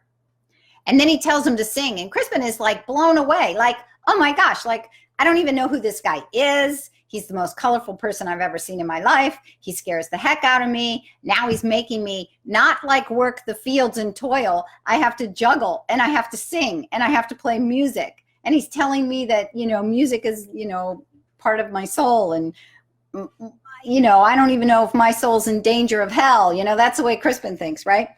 And then he says, and then he ties Crispin up while he goes and hunts food. And Crispin says, please don't tie me up. I promise I won't run away. And Bear answers, as God in heaven knows, both wheat and trust take a full season to grow. That's a really, really nice one to write on, talk about, have a great conversation about. And then when he returns with food, which, by the way, if you are hunting on a lord's property, it is illegal in those days. You are not allowed. He comes back with just a rabbit, and he could be hung for that, right? Like the man he's already talked about who was hung for trying to feed his child. He says, Bear tells Crispin, to feed us, I put both our lives in jeopardy. That's the kind of freedom that exists in this kingdom. So he's pretty much talking tyranny to Crispin as well. Okay, so now we're at our final stretch. I'm going to tell you the next thing, and I'm going to wind it up here in 5 minutes. Crispin is now going to figure out his treasure. Now notice, wanting the treasure and getting to the treasure are two different things, right? So it had grown dark. The only light was our little fire. This is the night after he fed him. A breeze had sprung, which caused the flames to dance. Bear's red beard seemed to glitter in the firelight, so that his face, despite the dark, was equal to any sun. His bald head gleamed like a moon. Indeed, he was big enough to fill the entire sky. He's the biggest character that Crispin has ever met, physically and in personality. Then he began to speak of his many adventures, his riotous life, the marvels he had seen, the scrapes he had escaped, his fortunes, good and bad. Never had I heard such tales. It was a world in life and way of being utterly unknown to me. What's more, everything he talked about was stitched with laughter.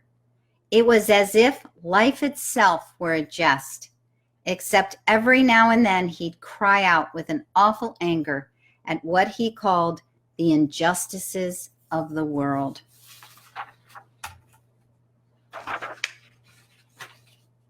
That's a good one for copy work, right? What is Crispin's treasure? What is it he's discovering that he wants? What is it he's seen in life and in Bear's life that he just didn't get before? This new world, this ability to have a skill so you're not beholden to anyone, so you can feed yourself.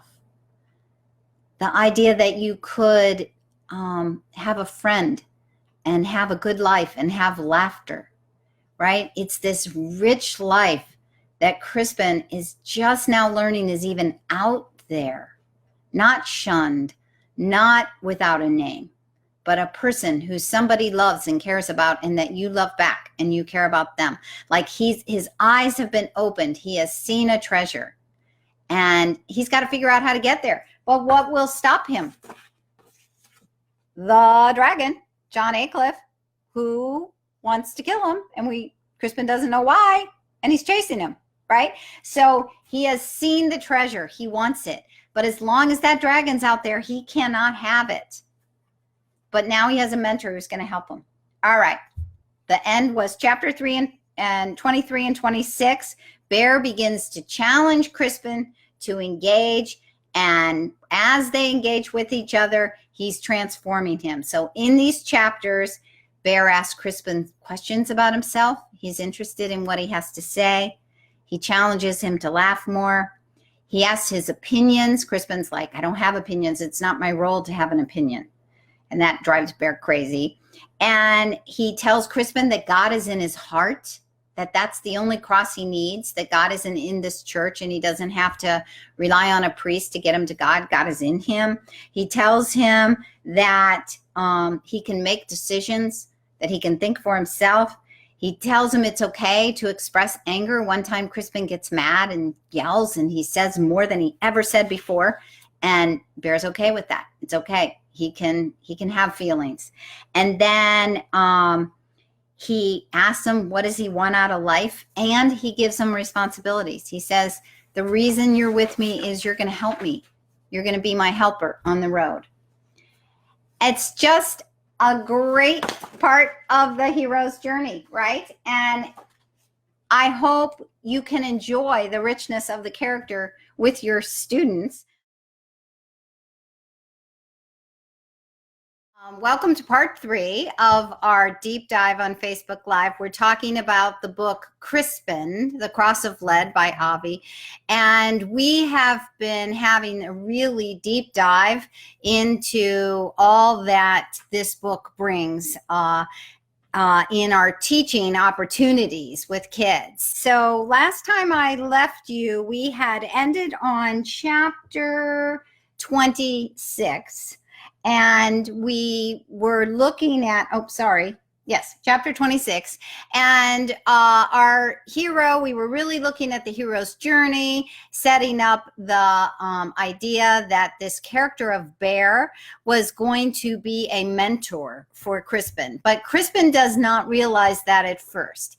And even young readers don't realize this at first. So part of what I want to bring up here is the idea of first-person narration, and whether a first-person narrator is always a trustworthy narrator. So this is an interesting conversation for this middle school student, because it's difficult to make assessments about who we can trust, whether our intuition is always correct. When people tell us stories, are they always telling us the whole picture, or are they only telling us what they understand of the picture, right? So this happens with my husband and I all the time. I'll be telling him something and he'll say, why are you assuming that? And I'm like, well, I don't know. Why am I assuming that? That was an assumption. So we have a lot of assumptions that we bring to life, and so do characters. And writers know this. They do it on purpose. So what happens in this part of the story when Crispin had met Bear is Crispin thinks he's crazy, that he's mean, that he is just out to hurt him or abuse him the way everyone has in his life. And the adult reader is thinking, no, I see all these clues. This guy's kind of a good guy. I'm thinking he's trustworthy. I think he's going to end up being okay for Crispin. And most adults know you can't be 13 years old and roaming around in dangerous territory by yourself, that you need to be with someone. So we're seeing the book through our adult eyes, but our kids and my students continue to see this through their eyes. And mostly they trust what Crispin says. If Crispin says he is trying to hurt me, they believe that's true. If Crispin says, I think he's crazy, they think he's crazy. So it takes a lot of conversation of getting kids, and that's where we left off last week, was I wanted you to take kids through, very tediously kind of, through this descriptions of bear and all the hints of what's going on, and how does Crispin see it, and what's the possibility of how else we might look at what's really happening here. And it's the beginning of a discussion about, are all first-person narrators reliable? And is it possible that our narrator is not reliable? And there's a lot of books like this out there, and especially anytime you have a first-person narration. And that's part of what I want kids to see, is anytime there's a first-person narration and you don't have this omnipotent kind of narrator who can tell you everything, or omniscient, not omnipotent, omniscient narrator that can tell you everything that everybody's thinking, then in fact you don't know what everybody's thinking. You only know what the narrator, first-person narrator, is thinking, and you only know what they think people are thinking. So it's a really interesting conversation, which leads us to where we also left off, which I had given you a chart that looks something like this. I had suggested, I hadn't given it to you yet, but I had suggested that you create a chart that looks something like this with your student, and that this chart would have all of the parts of the hero's journey. And if you remember, every section, this is one thing about Google Drive, it's very hard when you make tables to repeat the tops of your tables, that you're always looking at the journey, the event, a citation of what happened in the story, and analysis, okay? And so I had shown that to you typed out with quotes in it. But in truth, that's not what we want to do with our students, right? We want to help them fill this out and do it gradually over time as they're reading the book. So we had the section of the weapon and the guards that block the path. And we had, and if you notice, now I've spread everything out a great deal, because students may be typing this in, and they also might be writing by hand, okay? So we have this threshold, when Crispin leaves the threshold in supernatural help. And we had this mentor who teaches new skills. And turns out that we're beginning to learn in part 3 that Bear really is a mentor. He's teaching Crispin a lot. He's become much more kind and friendly. You begin to realize that he referred to himself as a master. We want kids to kind of understand that that's a little more equivalent to a guardian in Bear's mind, and that he doesn't want Crispin to see himself as a servant. And we left off with this idea that Crispin, for the first time, had begun to recognize, sorry, let me show that a little closer, his treasure. And his treasure was, hey, maybe I can live a life of freedom where I can think for myself. But that treasure isn't available yet. We left off with the idea that they were now about to face a lot of challenges. And that's where we're picking up today. But just so you know, to finish this off, that adds, let me put a board up against this, that at some point, what we're going to get to today is where Crispin hits the pit, okay, or the battle. It's going to be coming. And at the end of that battle, which is kind of usually the climax, right? The climax of the story, there'll be this return or restoration. And in other books, we might call this the resolution. If it's a hero's journey, it tends to be kind of a restoration or a return, okay? And it's not necessarily a physical return, but maybe return to life, a more normal life. He may not necessarily return to his village that he had originally come from. So before we go on, thanks for anyone who's joining me now on this. I don't know about you, but here in Ohio, we're having beautiful spring weather right now. So thank you for sharing with me on that. I want to have a little word about quotations.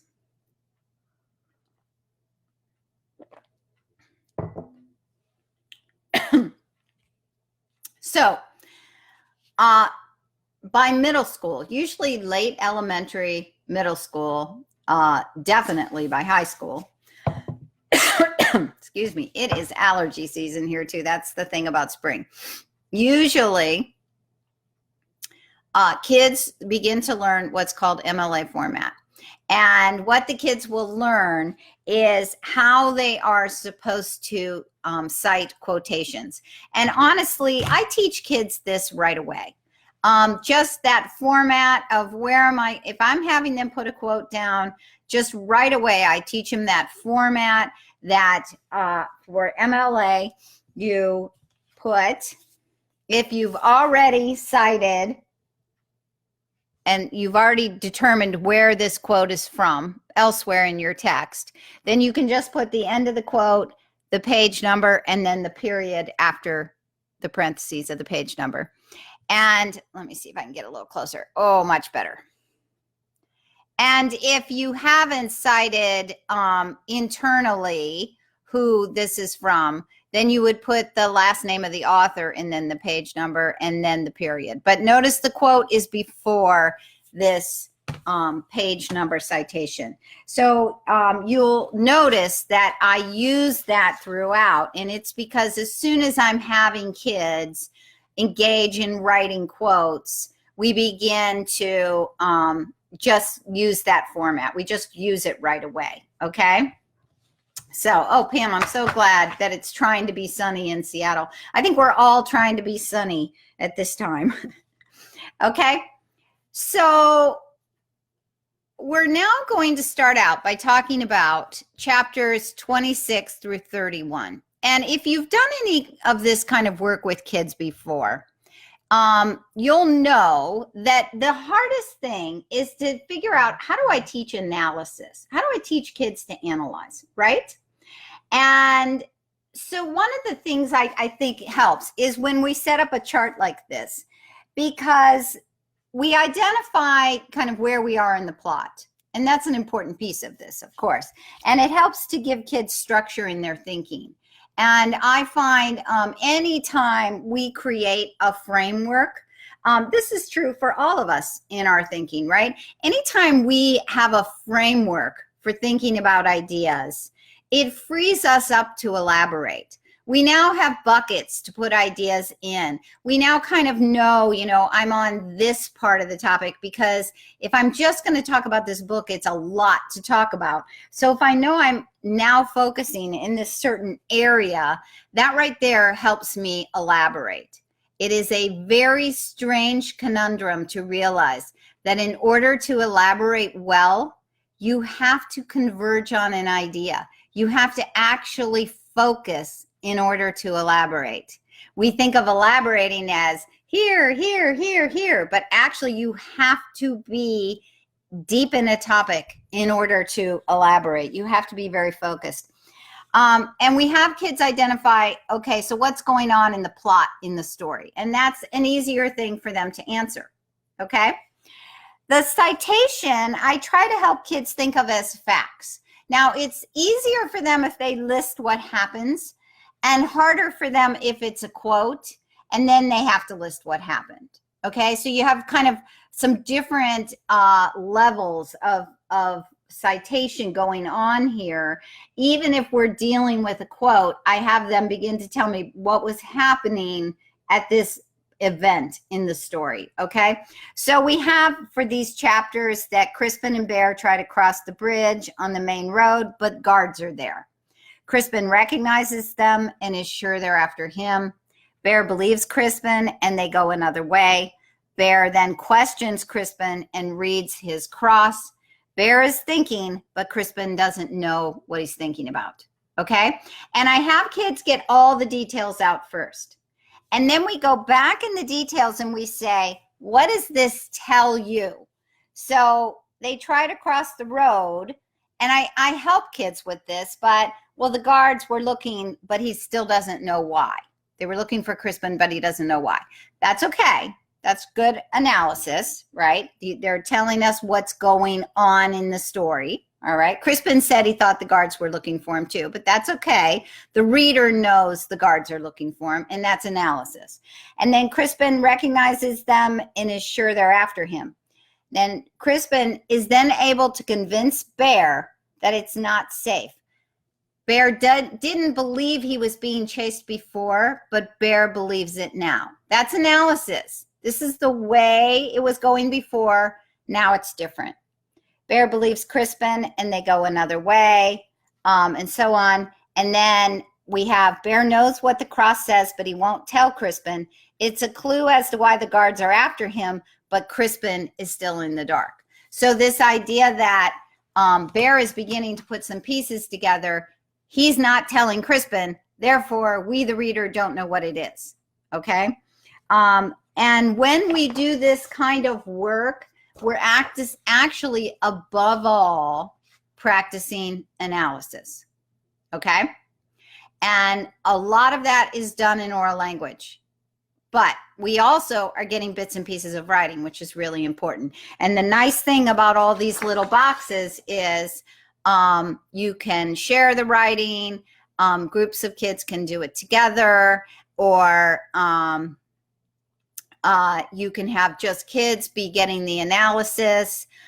They can dictate some of it and then have to write some of it themselves, or a student who writes a lot can fill it all in, okay? And but what we don't want is that there's a child who's never holding a pencil. And it's interesting because I say this all the time to teacher groups. Like, groups are great, but if your group is set up so there's one writer, then there's only one writer. And what we want are groups where everyone has a pencil and everybody's writing. Even kids who have a hard time writing can write something. And to never be holding the pencil says, I'm not capable. And that's not what we want to communicate. What we want to communicate is everybody needs to write, okay? And so that's a really important piece that I just want to stress. I realize now people are, kind of doing work in a different way, but classroom groups will be back together again. I have hope. I believe it. And kids may be working online on a project. And it's really important that everybody is doing some writing, okay? All right. So then we have a quote. And I have my quotes here, okay? And I will read it for you as soon as I have a drink of tea.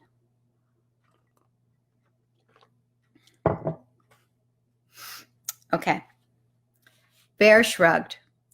We're strangers. For some, strangers are threats, and they look at us accordingly. Pay it no mind. So what happened is they went into a small town and they performed, and there was a man who had only one eye, and Bear made him angry. And that man was really watching them and paying attention and seemed suspicious of them, and it made Crispin really uncomfortable. And this is the first time, well, no, it's not the first time. He told Bear that people were following him, and Bear didn't believe him. And now he tells Bear, I think something's up with this guy, and Bear doesn't really believe him again. So we kind of get a pattern going here with Bear. And Crispin says, but you told them we were going to Great Wexley. A small slip. Bear, what? You also called me your son. Ah, Crispin, you could do worse, far worse. Usually such a remark came with a laugh. This time he was very serious. So we have a little hint there, not only about this character who's been watching them. And so anytime something feels threatening in a story, we should pay attention, right? It's a little clue to the reader that, let's remember that guy. But also we have this beginning of this shift of Crispin realizing that Bear isn't just a mean guy. This is someone who protects him, and not just protects him, but just referred to him as his son, and not just because he was pretending, but because there's a relationship that's starting to build up here. And that's really nice. Okay. So in chapter 32, we have an opportunity to talk about an extended metaphor. Now, I love extended metaphors. What happens a lot with kids is they learn what a metaphor is, and then they practice writing metaphors. And I like to have them practice writing extended metaphors, and it's hard to do, but it can really enrich their writing. So if I want to compare, I had a student who once compared prejudice to like burning anger. So we took the burning metaphor and we used what all's burning. Things have embers, there's ashes, there's flames, there's red and orange and yellow colors, there's heat, right? It's dangerous, it can get out of control. It could be suppressed. So we started really analyzing fire and flame. And once we developed all these words around that, then we took those same words and applied them to prejudice, and his paper became so much more interesting because instead of choosing other verbs or descriptions, he would constantly pull in these fire descriptions. So his whole paper began to have continuity with the extension of this metaphor. So anytime I see a metaphor where the writer has added even one more piece to it or two more pieces to it, I show it to kids, okay? And I think we talked about extended metaphor before, but we have it in this one again. Crispin says, and by the way, I include other things in this quote because there's other interesting character things going on, right? Bear, you won't betray me, will you? He gave me an angry look. How can you even ask? Forgive me, I said, but it has happened. Frowning, he considered me for a while. Crispin, he said, you must know I care for you. Perhaps you remind me of what I once was. And as the devil knows all too well, liking goes many leagues with me. Here comes the metaphor. True, you're as ignorant as a turnip, or perhaps a cabbage, but you've a heart of oak, small acorn though you are. So he's taken this metaphor, or he starts out with a simile, right? You're as ignorant as a turnip. Okay, so he has this plant that's a vegetable, a turnip, underground, not as, thrilling of a veggie, I guess. And then he says, well, maybe you're a little better than that. You're a cabbage. Okay. So we're extending. But then he says, but now I'm going to compare you to something that we think of as even greater. That's a plant, which is an oak. He has a heart of an oak. So what is an oak, right? So there's a lot inferred in that. Oak trees were very sturdy. They had long lives. They were very strong, right? They were very kind of noble, majestic trees. It takes a long time for them to grow, but they last a lot of years, right? So there's all these things about oak trees, the solidness of an oak. And then he says, though you're just a small acorn at this point. So he's saying a lot about Crispin there when he calls him, he has a heart of an oak. But I also like how language-wise he uses that metaphor. And I like to show that to kids. I like them to notice it. And then I like to encourage them to try to use it in their own writing.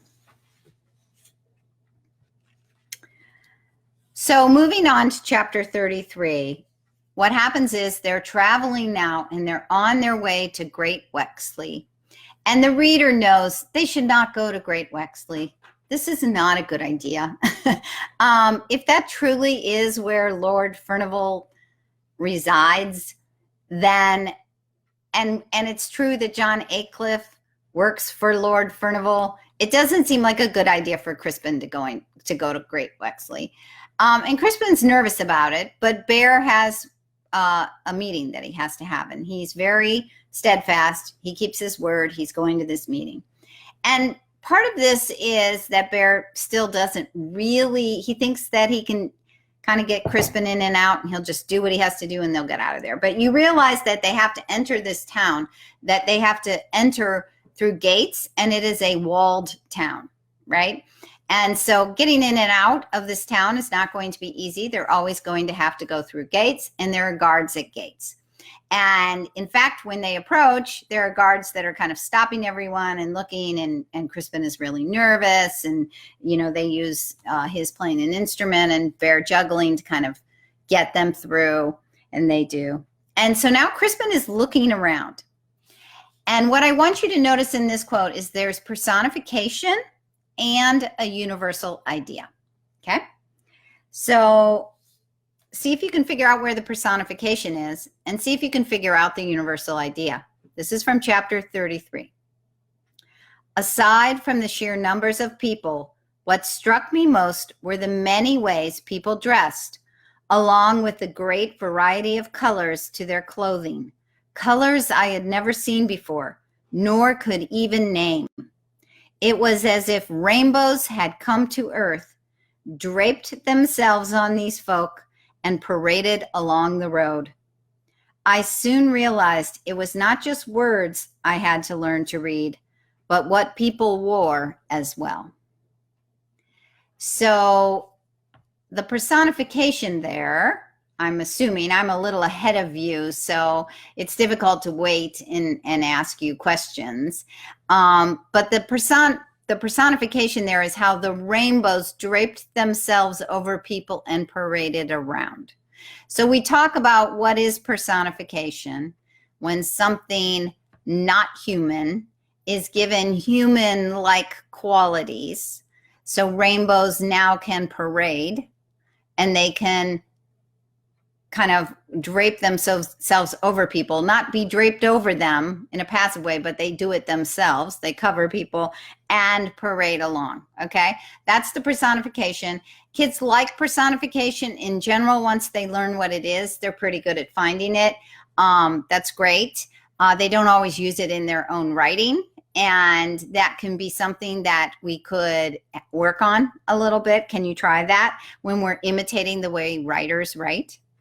The universal idea that has there, the universal idea that is there has to do with how people dress, that we read how people dress, and it tells us something about them and who they are, okay? You know, I tend to wear very kind of casual clothes, like nice but casual. Comfortable is number one for me, right? So it doesn't matter what it is. It could be a little fun, like this. This is fun. I like this shirt, but the biggest thing is it's soft, right? And it's not a lot of frou-frou, and I'm good with it, right? But so the way we dress says a lot about us, right? And we read people very much by kind of how they look. It gives us an idea. If someone is very colorful and funky, we have kind of a certain view of that, you know, although in truth, I would say that some of us don't look as good in bright colors as other people, but people who are drawn to color do tend to have those kinds of vibrant personalities, you know, so there's a lot. And we recognize when clothes are very well made, look expensive. What does that tell us about people? So there's kind of this universal idea that we read people not just based on what our own experience is. We read them based on how they look on the outside. And it's good to be aware that we all do that.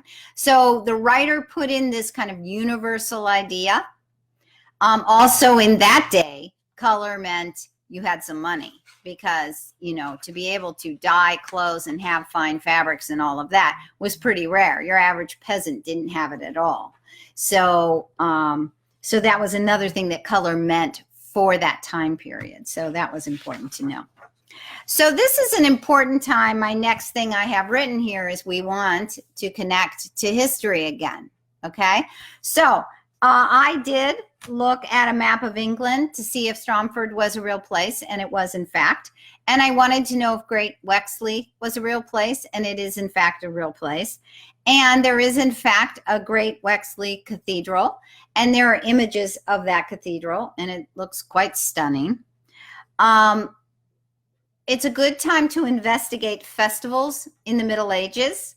I was thinking to myself as I was thinking about this, how nice it was when I would study with my kids and then we went to like Renaissance festivals, or, you know, that's more Renaissance than medieval, but you get the idea, right? However, those probably won't be going on this summer. I don't know. But we also did a medieval feast, and we investigated the foods and the drinks of that time period. And that if you had a feast, someone played instruments, and there might be singing, and there could be dancing, and what kinds of desserts might there be, and how many different kinds of things might be in a feast. And we actually had a medieval feast with our family, and our family, just our family of 5. It was not a big feast. Certainly, you know, possible to do during this time. And also, if you notice, there's I forget, I think the tavern is called the Green Man, I think. First of all, the Green Man is a thing. So that might be interesting to look up. What is the legend of the Green Man? What's Green Man? The other thing is, how did they do signage in those days? Why were they pictures instead of words? Why would that maybe make sense? And if you were making a picture of like your favorite eating place, what might that be? And then also there's some reference to what, hey, Mitch, how are you? How cool.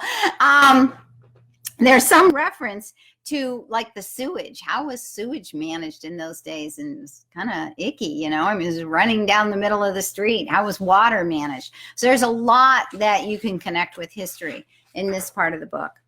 All right, so we are almost done. We're on our way here. Chapters 34 through 36 is we talk about how there's character growth. Both characters, well, are both characters growing? Maybe. Bear seemed like he was kind of a good guy from the beginning. Crispin just didn't know it, and he kind of stays that way. But Crispin definitely is going through a lot of changes. But Bear has something that a 9th grade English teacher really taught me to always look for in my characters. We were studying Shakespeare, and she said, Shakespeare's tragedies, the character always has a tragic flaw, and know your character's tragic flaw. And the truth is, a lot of books, characters have tragic flaws, and it's what leads to their potential downfall, right? And so Bear has one. And I've talked to kids about this, and they know what Bear's flaw is because they're very annoyed by it. And that is that Bear doesn't really listen to Crispin. Crispin's constantly trying to tell him, I think that guy is spying on us. I think people are watching us. I think they want to catch me. I'm worried about this. I don't want you to go out, you know, blah, blah, blah. And Bear's always like, it's fine, it's fine. And so he just keeps doing that. He keeps not listening to Crispin. And it's his big flaw, okay? Bear really has kind of been an independent soul, and he's not used to having to consider what other people are thinking. But Crispin's growth is he's getting a lot more outspoken about what he thinks and feels, where before he didn't dare. Now he will. So the quote is, when we met, he said, you dared not even ask my name. Now you stare brazenly at me and presume to ask of my affairs. Have we risen in the world or fallen? That's for you to say, I said.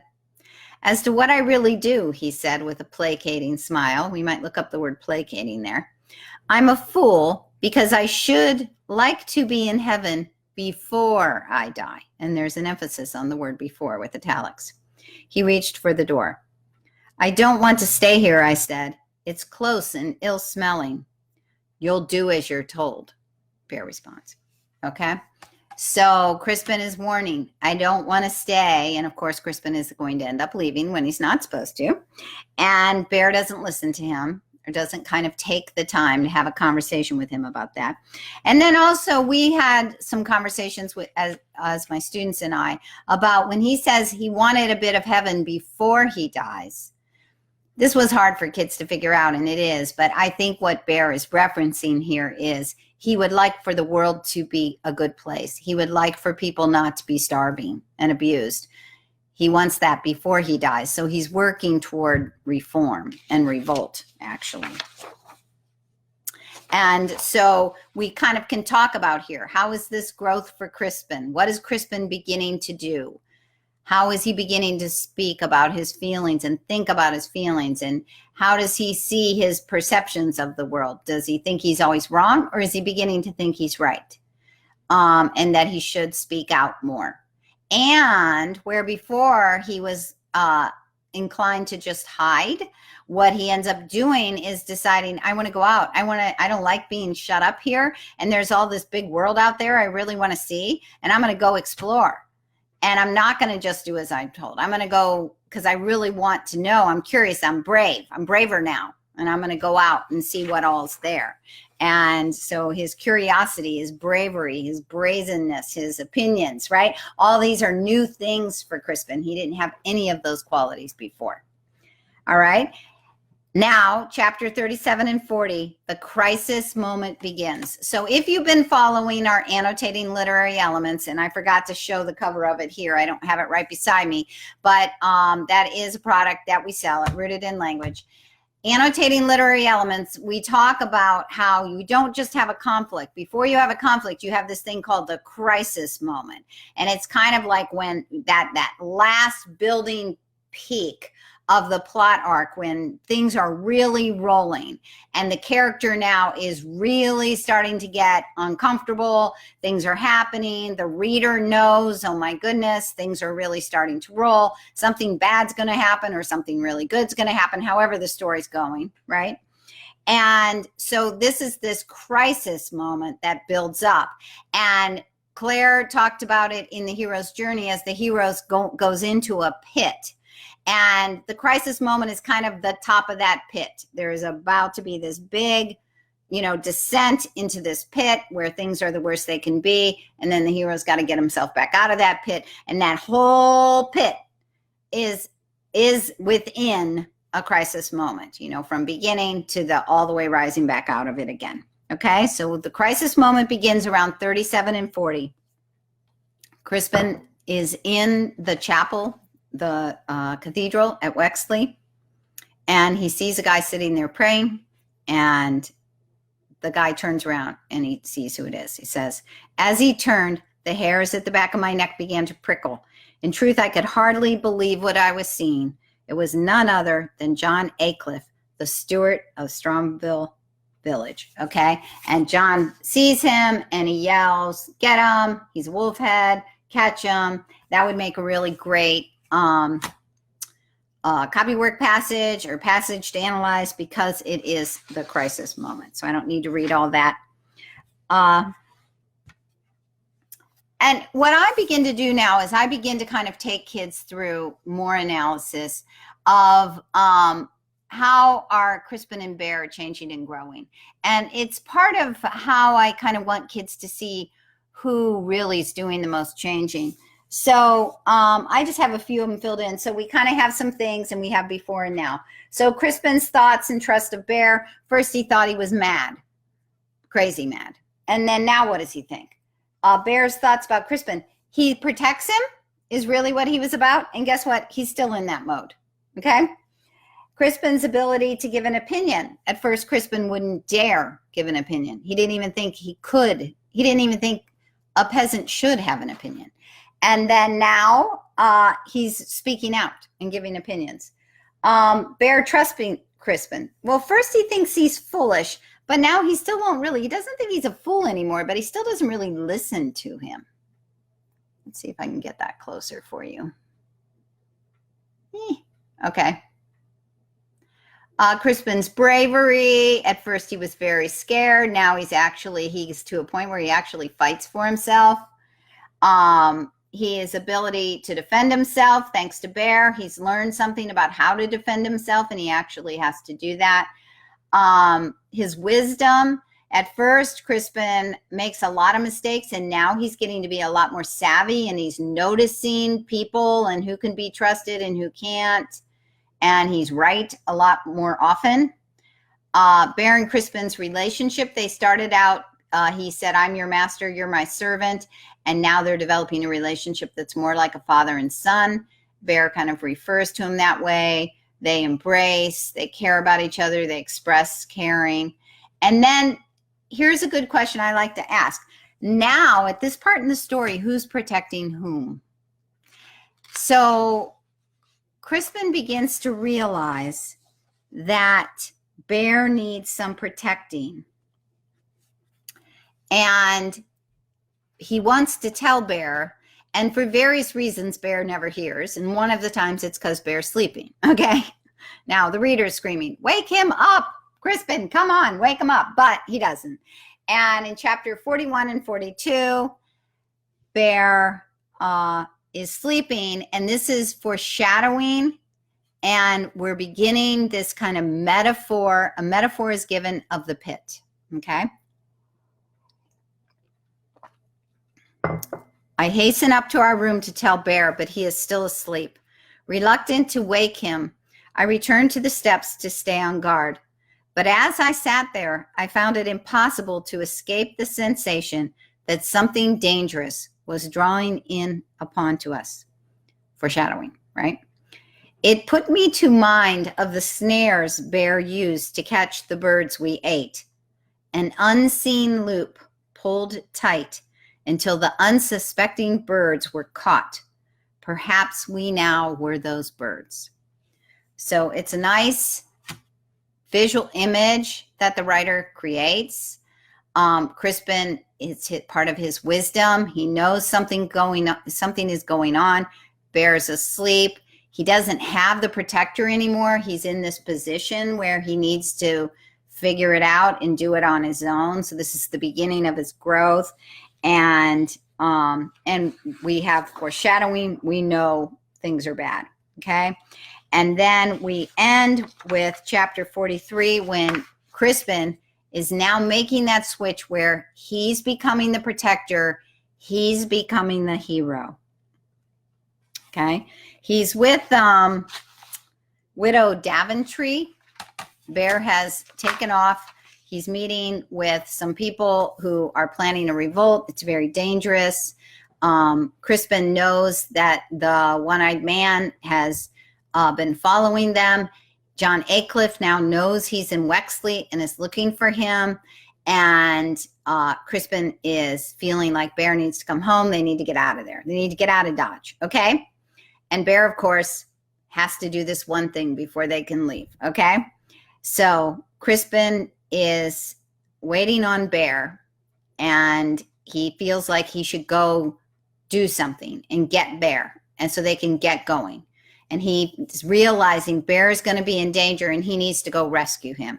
So he's talking to the widow, and this is the quote. This is my last quote. We worked in silence. She seemed tense. But then, as if she'd been thinking the matter over for some time, she said, Crispin, I'm sorry for your troubles, but if ever a boy could find a good master, you found him in Bear. As God is merciful, keep him close to his true calling, his juggling and his music. Don't let him mingle too much with those who would cause trouble, because she looked at me as if I knew something I didn't. If you don't help him, things could go much the worse for both of you. So that now Crispin knows we're here. I've got to go rescue Bear. And to do that, I'm going to have to go into the pit. I'm now on my own. I've got to do this battle by myself. I don't have Bear to protect me. And now he's in that pit, okay? So I just want to end by reminding you that we had a character map that we had drawn in week 1. And these are the people who should have been added to your character map. We had Crispin and Father Quinnell and his mother and John Aycliffe. We didn't put this rich messenger who does kind of show up again that had been talking to John A. Cliff in the woods, but we might have already put in Surdic. I can't remember. But now we have Bear and the One-Eyed Man and Widow Daventry. We may or may not have already put in Lord Furnival, but now we know there's Lady Furnival.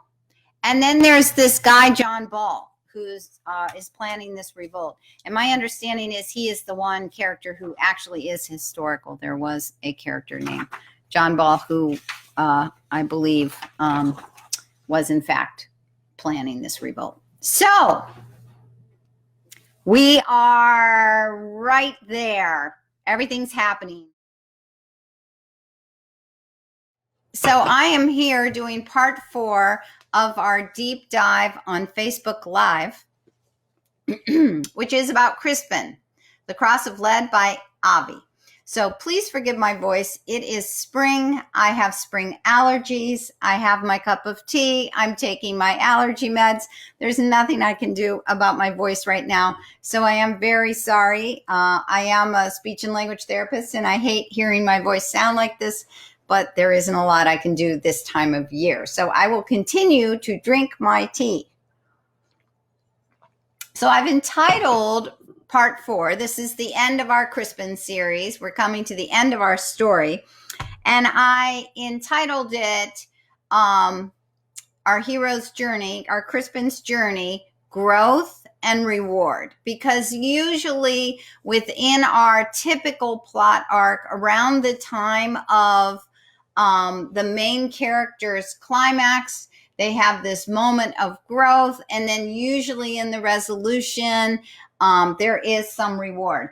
I have been demonstrating for you some pages in the past that are from our Annotating Literary Elements. This is a download program that we have, and it has a plot arc, which we had talked about in week 1. Let me get that for you.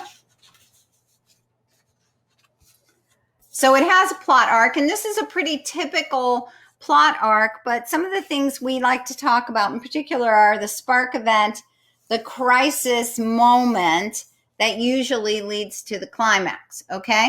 And when we analyze spark event, crisis moment, climax, when we look between those 3 things that we have kind of starred in our plot arc, that's usually where we find themes for stories. So I want you to be aware of that. But we've been following Crispin in terms of the hero's journey because it is a typical hero's journey story. And I had asked my artist student, Sarah Smith, if she would make me a male hero, which she did. Here's our male hero. So now I have a female and a male of my pictures. And I asked her if she would give me a representation of a helper. Whoops. So she did. She gave me, we didn't want it to be particularly one thing or another. So she kind of made it like a little fairy or a little magical helper. So a helper can be anyone. And we already identified with Crispin that the helper was Father Quinnell, we thought, and also Widow Davenport, I think her name is. I'll have to look back and see what her name is. And then also I wanted something to represent the threshold. So Sarah created a door with light coming out of it, that this is kind of luring our hero on their journey. They have to cross this kind of scary threshold usually that they feel very uncertain about. And something we're going to get to today is that usually this is a mirror, and usually there is some point where the hero has to reflect. I'm holding it on this so you can see it, but I kind of cut it a little short for me to be able to hold it. Sorry about that. Where the hero can reflect on all they've learned and what's going on, and that reflection kind of leads to this climatic moment when they decide, okay, I'm ready to kind of take on the mantle, pick up my sword, and be the hero of the day. So that's where we are right now as we start our Crispin's journey, okay? So I'm starting today. By the way, everyone who checked in last week was able to go to our website, Rooted in Language, and we were giving away part 1 and 2 of my teacher notes, all the different quotes I picked and things like that, having to do with Crispin. So that was a download of all these different notes that I've had kind of made a little more accessible. I've blown them up to show you on Facebook Live. We've made them, more usable for you. And part 3 and 4 will be coming to you. So be sure to go to the Rooted in Language website each week and see when those are available. Okay, so I already mentioned that I was using annotating literary elements throughout this, which also can be found at Rooted in Language. But what we're talking about now, this last part, is chapters 44 to the end of the book. And what's interesting about this in terms of the hero's journey is that often a hero they'll either go into what they call the pit of despair, or they will have this kind of final battle where they face their dragon. Okay. And we know, and usually the hero has to do this alone. And when I left you last week, we were really seeing how, because of Bear and Bear's personality and Bear's agenda for his meetings that he needed to go to, that there was starting to be this separation between Bear and Crispin. And Bear had been Crispin's protector, but now Bear is starting to be unavailable, and we're starting to make a switch where Crispin's worried about Bear and starting to think, maybe I need to protect Bear. So what happens when the hero comes to this point in the story is they have to draw on their personal resources. And often they are resources they did not know they had. Okay? And this moment, when they have that looking in the mirror moment, that moment of kind of looking inside and can I do this? And I'm thinking back on everything I've learned. And what do I now understand that I didn't understand before? That this is what really facilitates character growth, this moment like that. And this leads eventually, this conflict will eventually this battle will eventually lead to freedom from the internal conflict or external conflict that our hero's been facing. Okay. And in annotating literary elements, we call that, as I've already mentioned to you, this crisis moment and the climax. And that's really right where we are at this point in our story, at this crisis moment and climax. So I will start with chapters 44 and 45. The separation often occurs, and that's when we get our role reversal. Okay? So I will read this quote for you. And I selected this quote because it represents this moment when you realize that Bear is not going to be there to protect Crispin. And also, Crispin now thinks, maybe I need to protect Bear. So that is this kind of really intense moment in the story. So listen, and what I want you to know is sometimes I will track this kind of journey with kids as we go. And sometimes I will give them a heads up that these moments are going to be there. For instance, we can talk about this when we watch movies, especially I just watched Captain Marvel last night, and I was thinking the whole time, oh my goodness, so many of these things are parallel. So you can talk about these moments in some, typical stories that your student knows. And that way they have their eyes open when they're reading. They're looking for those moments. That's what we want. We want them to begin to read with an eye toward these moments. And that's one of the ways we help them see when a quote is a powerful quote, when it's a meaningful quote, when it's a quote you might want to use in a paper. Okay. So here's the quote. Bear frowned. My business will be quickly done. You'll stay here and keep out of sight. Then we'll go. But Bear, I think I saw someone across the alley last night too. The same person? I couldn't tell. Crispin, he said, for one so unwilling to see the world when first we met, perhaps you notice too much now. You've been protecting me, I said. Maybe I should be protecting you. So Crispin is realizing that Bear is not really getting it, okay?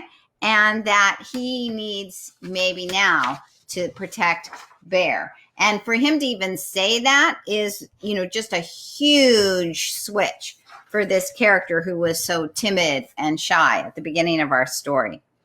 So then as you advance through this crisis moment that we're in right now, it's not unusual.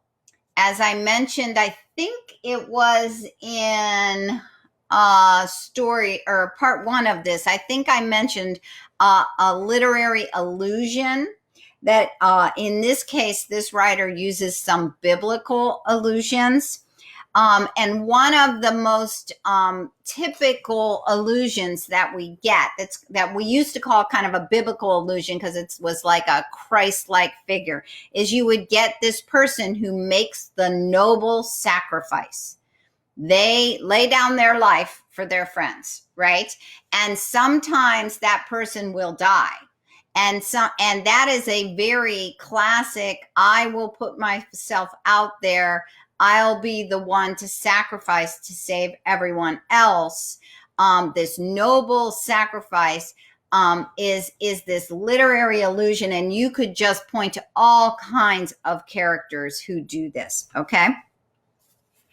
So this is from chapter 46 and 47. Once the men were in the garden, so they're all at this meeting, and it is a meeting with John Ball, and they're kind of planning this peasant revolt. Okay, so this is a secret meeting. Once the men were in the garden, so then they were being raided by the soldiers, and so they ran from the building into this back garden. Once the men were in the garden, Bear took command. Using his great height and strength, he fairly lifted the men onto the back wall one by one. Once there, they swung their legs over, dropped down, and disappeared. So they head into town and get away from the soldiers. The last to go was John Ball. Bear swung about. Crispin, he said, holding out his arms. I ran to him. He picked me up and all but flung me to the top of the wall. I looked back toward Bear. He had just begun to climb the wall when the soldiers burst out of the house and into the garden. Go, Crispin, Bear cried. Okay, so Crispin has come to this meeting to warn everyone. Soldiers are coming, and just about it, by the time he has time to do that, the soldiers arrive. They all run out. Bear has sacrificed himself, gotten everyone out of this enclosed garden. It's a walled garden, including Crispin. And Crispin turns around, and just as Bear is trying to get himself out of there, the soldiers come in and capture him. And he yells, go, Crispin, okay? Which reminds me of Gandalf in The Lord of the Rings when he's, in Mordor hanging on to, and he's about to fall into the pit, and he says, run, right? Okay? So you have that same kind of, I've sacrificed myself, so don't waste this sacrifice. Run. Get out of here, okay? Save yourself. So we have that kind of noble rescuer, the noble sacrifice of Bear, who puts himself last and everyone else gets to escape but him. So now Bear has been captured by the soldiers and he's been taken to the dungeon. And, this is medieval times and you're thinking, what the heck is Crispin going to do now? But we know he's our hero. We know he's going to do something. Okay. So chapters 40, I believe I wrote that wrong. So let me just make a correction here. Yeah, it's 48 and 49. Chapters 48 and 49. There are secrets that are revealed. And those secrets that are revealed reveal our hero's true identity. And I have a couple of notations here after this quote because there's some things I want us to notice, okay? So the first thing I want you to notice now that you're in this this crisis moment of the book is this is really high action. The plot is moving.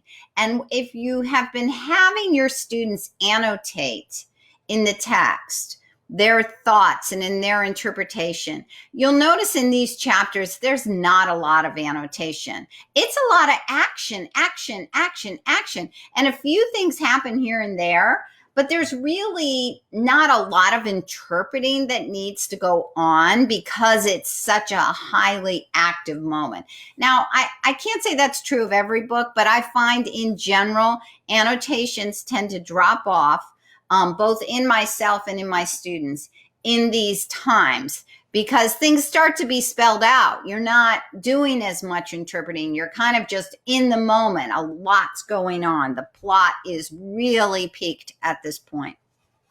Okay, so Crispin is back at the inn and he comes and he sees the inn has been destroyed and it's been raided by the soldiers. And he thinks probably they're looking for him, he now feels. And so he sees the widow Daventry, that's her name. I was trying to remember her name. And the widow is talking. And she says, but if Lord Douglas knew his daughter, and she reveals to Crispin that his mother, it was a lady, and she was the daughter of Lord Davenport, or Lord Douglas. And so Crispin's mother, she was a lady. She was the daughter of Lord Douglas. She had had a relationship with Lord Furnival, and he is the lord over this whole region, okay? And she got pregnant, and she was sent out into the country to have the baby, and basically for both of them to just starve and die and be ignored by Lord Furnival. Really nice guy, right? Okay. So Widow Daventry reveals to Crispin that she is pretty sure this is who his mother is based on what she knew was going on 13 years ago or 14 years ago. And because the cross says son of Lord Furnival. Okay, so she has read the cross and she finally reveals to Crispin, this is what it says. And the widow says to Crispin, but if Lord Douglas knew his daughter had a son by Lord Furnival, he might make a claim to the Furnival wealth through you. And if Lady Furnival knew of you as well, she would do anything to protect her power here. Your connection, she tells Crispin, gives no honor, no position. What someone fears is not you, but that you will be used. Can't you see it? Your noble blood is the warrant for your death. It will remain so till it flows no more. So, one thing I want you to notice here is, and I like to pick quotes like this if I can find them, because I picked this for a couple reasons. But in terms of punctuation, whenever you have the same character talking across paragraphs, you get quotes starting a paragraph but not ending a paragraph, and then starting the next paragraph, and the quotes don't end until that person is done talking. And that's a really good understanding that kids should have, that the same talker, the quotes are represented in this way. And we want to have them practice doing those kinds of quotes in their copywork. But the other thing that I think is really good about this particular quote is it's rather unexpected to the reader. So what we were expecting is that Crispin would find out he was the Lord's son, and then he would have power, and then he could go in and he could save Bear because he would be in charge of the kingdom, and he would say, let him free. And then Crispin would rule the land. And, and his name's even Crispin. I mean, wasn't there a King Crispin somewhere, right? Like, we're like expecting this kind of story. But what instead happens is you realize that he's just actually in danger. This doesn't get him anything except a whole heap of troubles, which he knows because he's been facing these troubles, right? And that, he kind of has many enemies. And even if he goes to his grandfather, the grandfather isn't going to regard him as, oh, my long lost grandson. He's just going to use him so he can get money and power. And so, she's saying, you actually are in kind of the worst position of all. Okay. And that's a surprise to most readers. They don't expect that. They thought it was going to be when his true identity is revealed. He finds out something great about himself. And we're kind of used to that in hero stories, right? But not in this case. Okay. It's kind of like, Luke Skywalker. Like, it's no great shakes to find out, that Darth Vader's your dad. Like, who wants to find that out, right? So Crispin kind of has that same really? That's who I am? Okay. That's no good to me. Okay. In fact, it makes more worries in my life. So in chapter 50, we have this hero's resolve. And this is that mirror moment when Crispin decides he has to think for himself, and he reflects back on things, and that he decides it's time for him to step up and be brave. Okay. So how odd, I thought. It had taken my mother's death, Father Quinnell's murder, and the desire of others to kill me for me to claim a life of my own. But what kind of life? He asks. For the first time, I began to think upon John Ball's words. They made sense. For what I recalled most was his saying, quote, that no man or woman either shall be enslaved to any other, but stand free and equal to one another. So we have him he's actually thinking about politics now, right? Like, that's so not Crispin. He believed that he wasn't even worthy of having an opinion and should never question anything. And now he's thinking about these words of this revolutionary, okay? And so this is a great time to connect with history. I just kind of Googled John Ball, and I came up with from SpartacusEducational.com. They had this really kind of neat painting that I believe is from 1470. And John Ball was a true person. He did lead a peasants' revolt. He believed that the Bible should be in English so that all, he was one of the supporters of having the Bible be in English so that all people would have access to it and could read it, not just those who knew Latin. And John Ball had a famous quote, various quotes you can look up. And so this is an opportunity to kind of talk about that and these ideas that sometimes we think we kind of lose track that revolutions all are like hitting a hammer again and again and again. And so even ones that aren't successful are having impact on the future and future freedom for all. Okay, so in that chapter, we have another quote for you.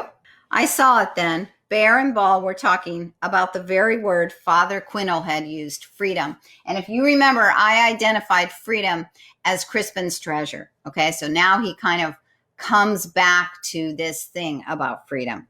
Something I had never had, nor did anyone in my village or the other villages through which we had passed. We lived in bondage. To be a Furnival was to be part of that bondage. So he does not want his father's name. As time passed in the darkness of my hiding place, the one thing I knew for sure was that as Bear had helped to free me, he had given me life.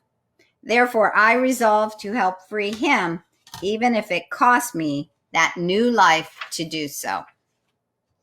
And so we have the point where in chapters 52 through 56, Crispin, goes through town and he climbs up into the castle and he sneaks into the castle and he ends up going into this kind of chapel room and there's a body there and he realizes it's the body of Lord Furnival and he's looking at him and then suddenly someone walks in and says, "What are you doing there?" And he turns around and who is it? Of course, the same guy who keeps showing up everywhere, his dragon, John Aycliffe.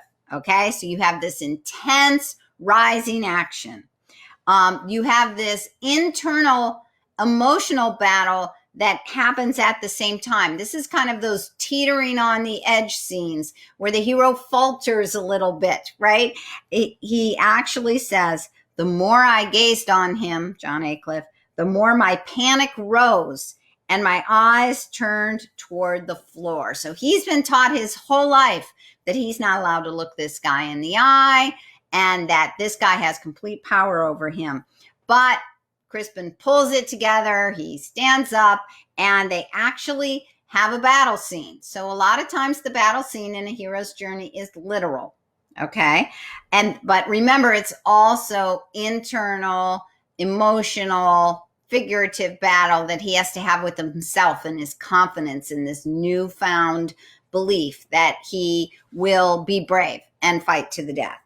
So the hero usually uses that sword he was given. And in this case, Crispin has both, and also the hero will use new skills they learned. So in this case, Crispin has both his cross and his dagger. So his cross is that thing he was given that gives him some power that says, "Hey, I'm actually Lord Furnival's son." And it's kind of his bargaining chip. And then he has a dagger and he actually now knows how to fight with a dagger because Bear taught him those skills, okay? And at this point, usually the reader is both sure and unsure of the outcome, okay? So we're sure of the outcome for a couple reasons. One is because Crispin is the narrator and we assume he doesn't die because he's telling the story. In fact, Robert McCammon wrote a book called A Boy's Life, which I really love. It's one of my favorite books. And he starts out the whole thing saying, I'm going to tell you this story. And this happened when I was a kid and I'm telling it in first person. And the thing about first person is that I don't die because otherwise I wouldn't be here telling this story. And so it's just kind of this funny way that he starts that book. And it's true in that the reader's thinking, and I've had kids say to me, "Well, he's not going to die because he's telling the story. So he didn't die." So the reader knows that. And the reader also knows that this is a hero's journey. And in most kids' books, the hero doesn't just die in the end, although we've had a few movies that have done that. But the reason we're unsure of the outcome is because it all seems so unlikely. It's kind of against all odds that Crispin, this kid, is going to be able to fight this soldier in the castle type building where the soldier has all the power. I mean, it's really against the odds, but we, the reader, are ready to believe that Crispin can do this. Okay. And so we're in the last two chapters now, so bear with me. We have chapter 57, and the biblical allusion continues about Bear. So Crispin, dagger in one hand, cross in the other. He gets John Aycliffe to release Bear. They go down into the dungeon. Crispin crawls into this kind of tomb-like room that's stone. And he says, "Small as I was, I had to stoop to enter the room. It was small, dark, and stinking within. By the light of the torch, I saw Bear. His great bulk had been stretched upright upon a ladder-like structure, arms bound high over his head, unshod feet bound below just as tightly. Almost naked, his blood-stained body was striped and welted as if he had been whipped. His head hung limp upon his chest, his beard spread like a rumpled napkin." So I just highlighted here all these images that are kind of similar to a Christ figure upon a cross. Okay. And so we have Crispin kind of coming in to rescue Bear. And we have this whole theme about life and new life. But instead of Bear being the one kind of bringing the new life, right? It's Crispin who comes in and is rescuing. So you have this really interesting imagery that Avi does here that really you can spend some time talking to kids about so that they appreciate, the writer's style, the writer's craft. Those are things that are hard. We'll say to kids, oh, I want you to write about writer's style. But what does that mean, really? So when we have these kinds of conversations around the literary elements, around imagery, around word choice and extended metaphors, remember I talked about that last week, that when we have those kinds of conversations, kids begin to see, this writer really has a craft here. And they're using these choices that they make to help me as a reader have a different kind of picture. And that's a great way to teach kids to notice writer's style. So we're in the final chapter. We're there. I'm just about to wrap up here. The hero reaches the treasure and comes kind of back to this threshold of going home. So in Crispin's case, he's not going to return to his little village. He has a new home, a new life. So what happened is at the very end of the story, Crispin has this battle, he and Bear, with John Aycliffe right at the gate. And what is so great about this book is that it's even a threshold. Like they have to go, this is a walled city. They have to go out this gate in order to be free. So literally they have to go through this threshold. And at the last minute, John Aycliffe doesn't keep his promise. And he's like going to keep Crispin from going and wants his soldiers to attack Crispin. And they have this battle. Bear comes to the rescue again. And John Aycliffe is finally gone, right? He's finally done. So they're just about to leave and Crispin does something unexpected. And this is the thing that's really interesting about this story. And this is what will lead us to what we can write about. Okay. So Crispin has the cross. I ran where the steward lay. He's dead. From around my neck, I removed the cross of lead and laid it on the steward's bloody chest. Crispin, said Bear, as we moved away from the walls. In that place they had me, I heard chants coming from the cathedral. The priests were singing, Media Vita in Morte Sumas. I don't know my Latin, how to really say it, which means, in the midst of life, there is death. But Crispin, he said, can't you see the truth we've made? In the midst of death, there's life. And if you remember at the very beginning of the story, Crispin quotes the priest saying that in the midst of life, there's death, but he had learned that in the midst of death, there was life. So the writer has come full circle on this journey and he has laid down this cross. He's given it up. He had told Furnival, you can have the cross if you let us go. Furnival's dead. He doesn't have to give him the cross back, but he does it anyway. He runs back, gives him the cross, and then they go through their threshold and they're home and they're free and they have new life because Furnival's gone. They now have life. So what is interesting about this book is this writing opportunity. So one of my students she actually just right away knew what she wanted to write about. She said, I was writing pros and cons. She set up a pro sheet and a con sheet for why Crispin should or should not have given up this cross. So she has this kind of argument with herself. So that's writing opportunity number one. Should Crispin have given up his cross? So she wrote down all the reasons he should give up his cross. And she wrote down all the reasons she could think of that he shouldn't have given up his cross. And she went back and looked in her quotes and annotations, and she found quotes to support why he should give up his cross, and she found quotes to support why he shouldn't give up his cross. And what you see here is some of her notes.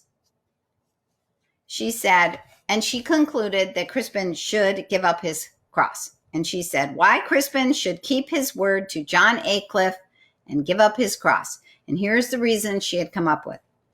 Even though John Aycliffe didn't keep his word, that doesn't mean that Crispin shouldn't keep his word. And it is honorable for Crispin to keep his word.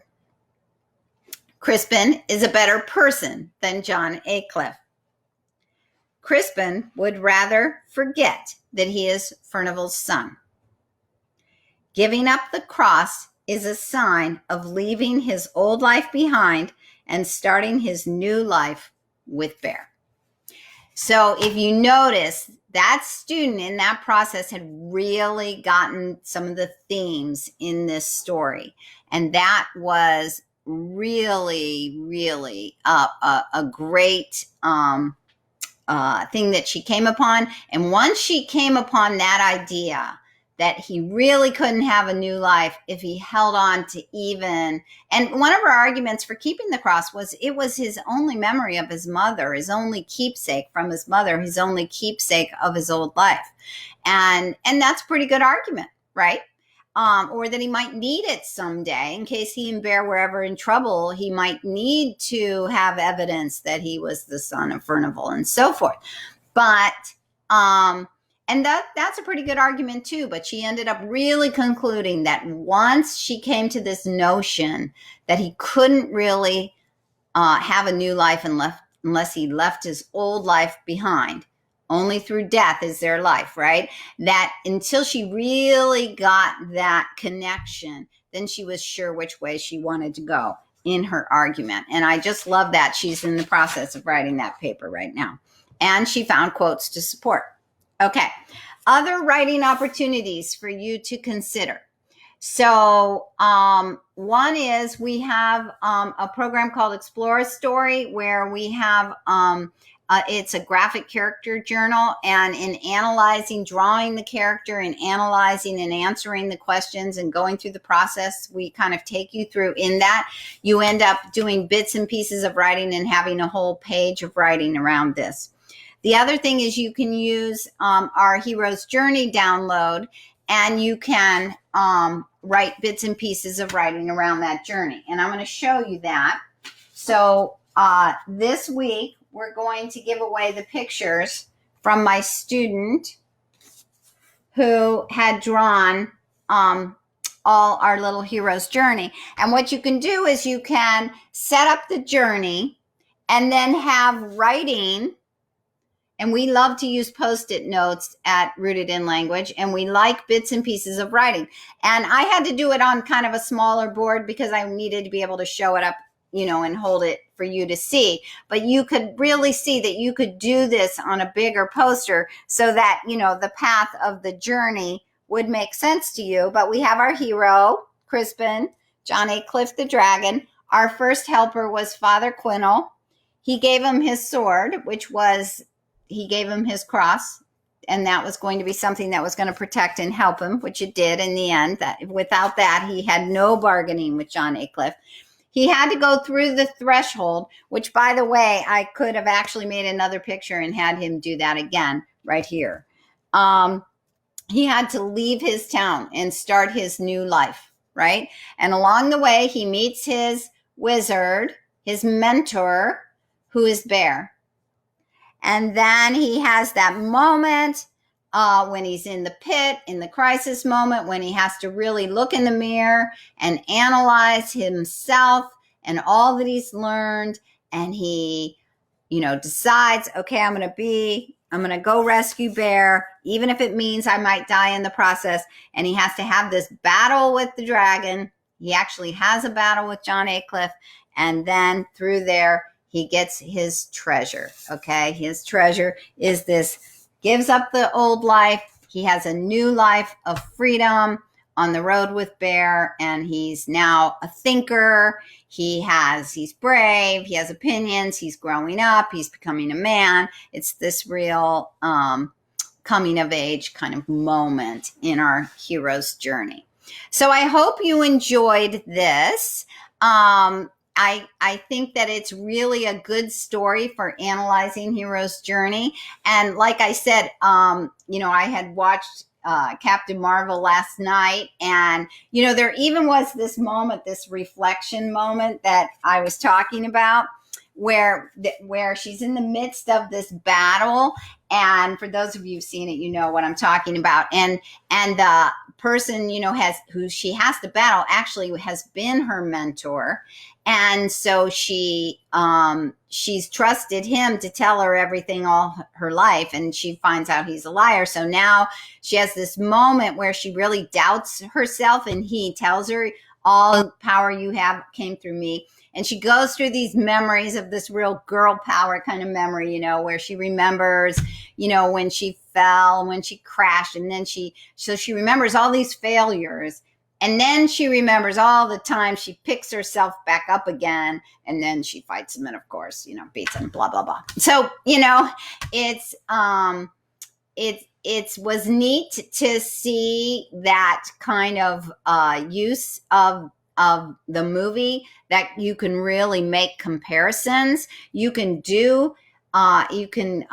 go on this week and get our free download at Rooted in Language and kind of set that up. And you can even create this journey, and you can use Post-its and post it like 5 different movies if you want, or favorite books that you've already read, and then perhaps do Crispin and add him in his journey to your ongoing list of these things that you see that are characteristic. Okay, so I hope you enjoyed it. I hope that you do get a chance to do Crispin with the kids. Be sure to go get our notes, part 1.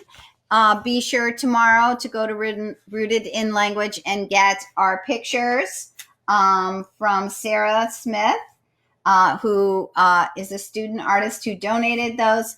And be sure to also get the download of the hero's journey. And listen to Claire's talk on Facebook Live. So enjoy. It's a great time to dive deep into a book.